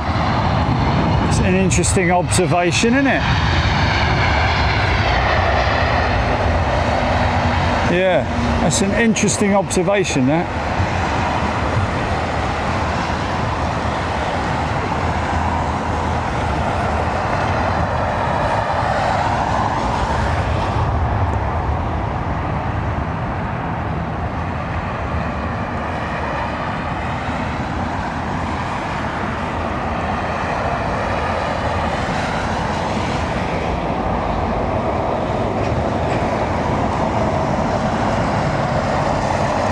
Yeah, kind of getting towards the end of the you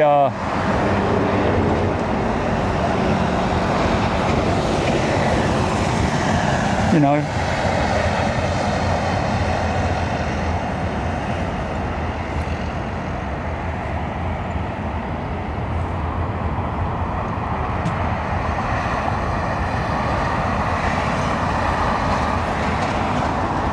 yeah, Andy Gabriel Powell. Vote for the Conway on the VC10, yeah.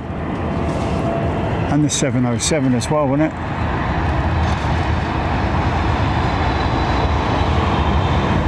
A water projection on those. That's a proper looking airplane, isn't it? Look at that.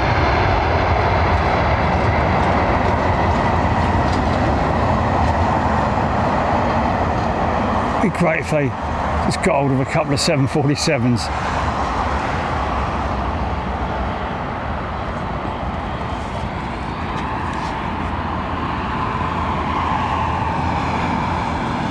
That MD-11's still parked there, isn't it?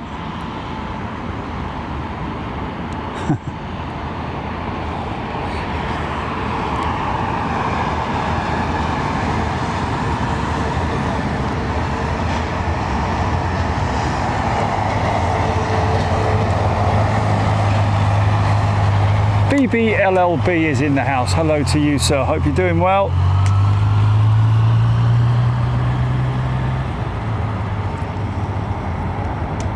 It's a big engine, that, isn't it? The XWB.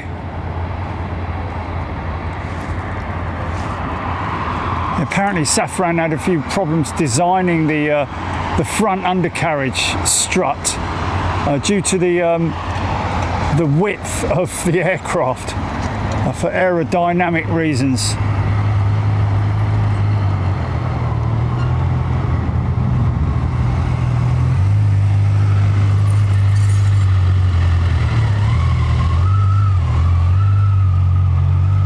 A fly fisherman, we'll have to wait and see.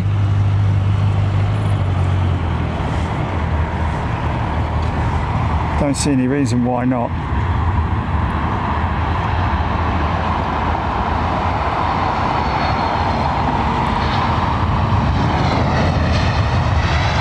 What's that? Well, it would be cooler, wouldn't it? Oh, really?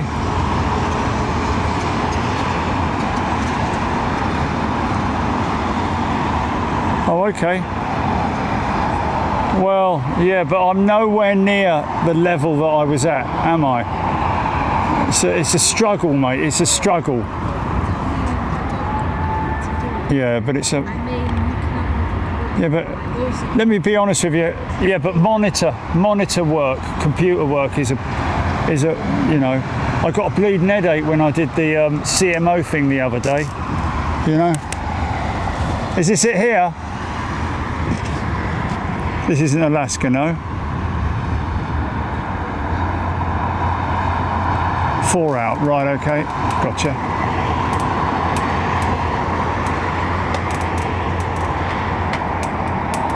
All right.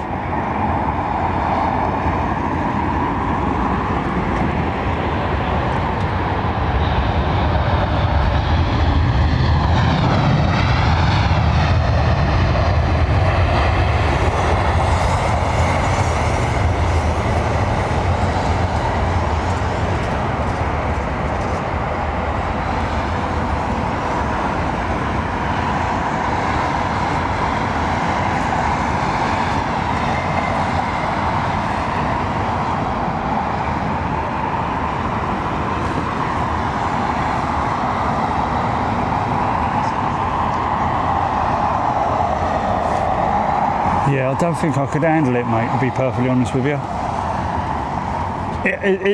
It frustrates me that I haven't got the skill set that I had before, you know?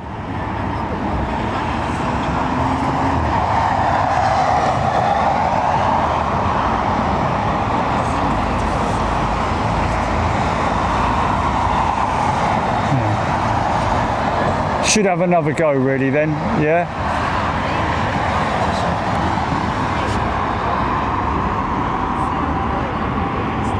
Yeah, yeah.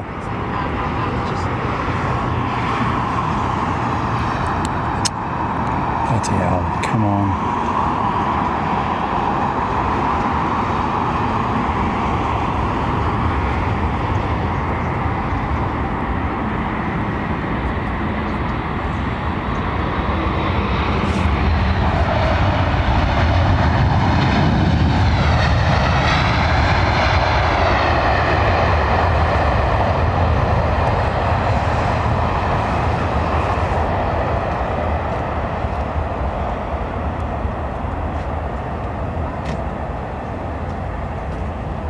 Yeah, no, I know.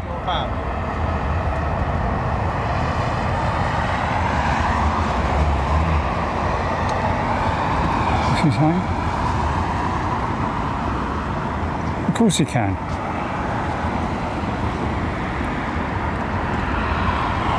Come on in, Pinky. Get a shifty on.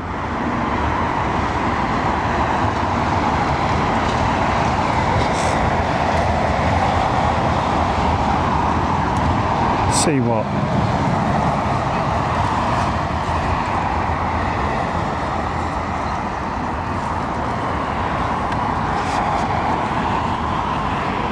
Wow. Yeah, well done. Who's that? Nick Lee, VSRA. Congratulations, mate.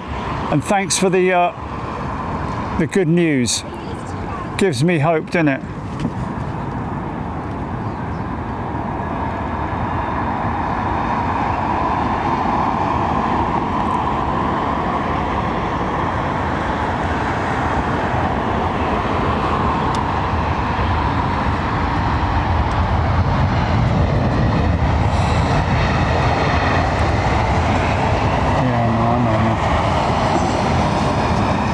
Make one more little change here. Okay, we're straight, that's good. Okay, Alaska is next in. Here we go. Stand by.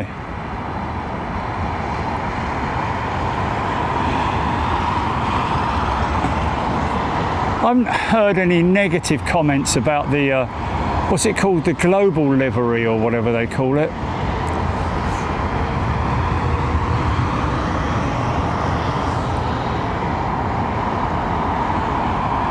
Aurora, yeah. Bleeds nicely onto the fuselage from the tail. Always makes me think of Anchorage Airport when I see that. Walking through that corridor up to the car rental place.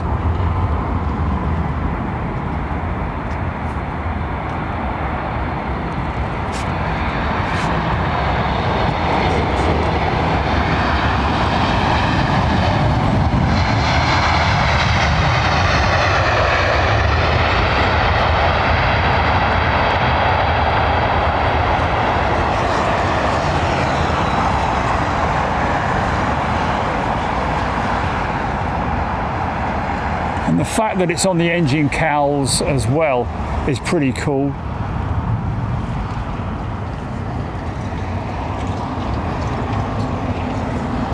Go Seahawks!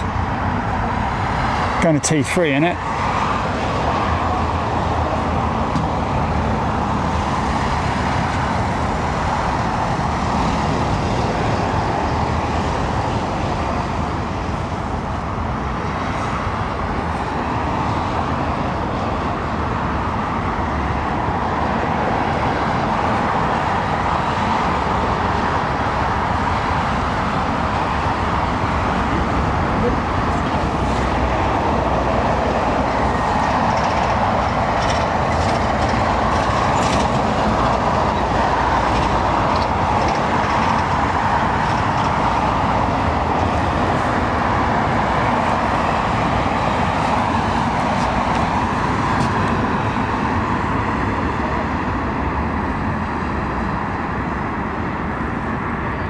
This is Cathay.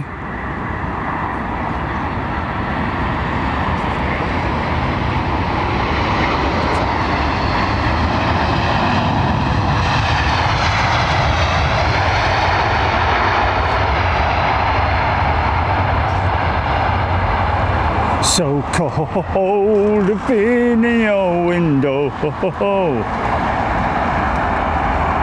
Heathcliff, it's me. A cafe of come home. Buy it.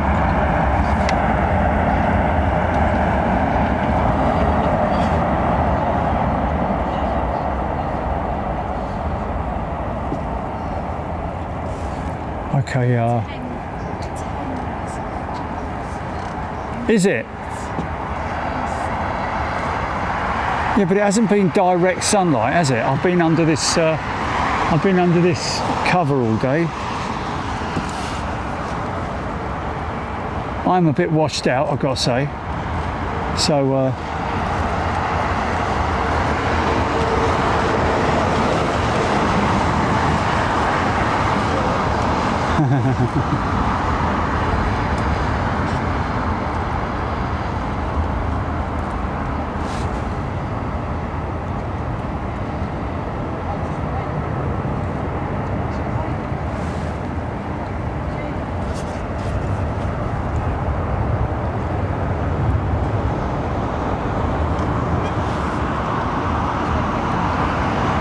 The geezer on the tail of the, you know, the standard Alaska livery.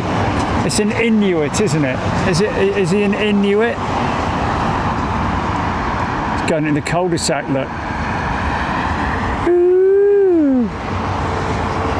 Right, folks, that's your lot. I think we're done. Thank you for your company today. You have been fantastic. We've got to break all this stuff down now. Break it down! And we will see you on Wednesday. Look forward to that. And yeah, thanks. It's been great. Thanks to everybody for joining in.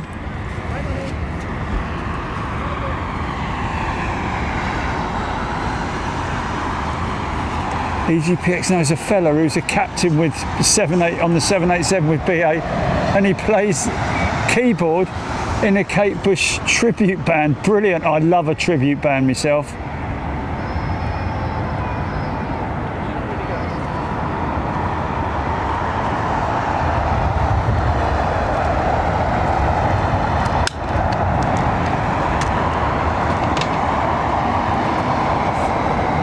Yeah, stand by. Thanks everybody, look after yourselves, and we'll see you next time here on Big Jet TV. You have been fantastic. Thank you. See you later. Bye now. Oh, bloody hell. This is going to be a flipping mission, this is, mate.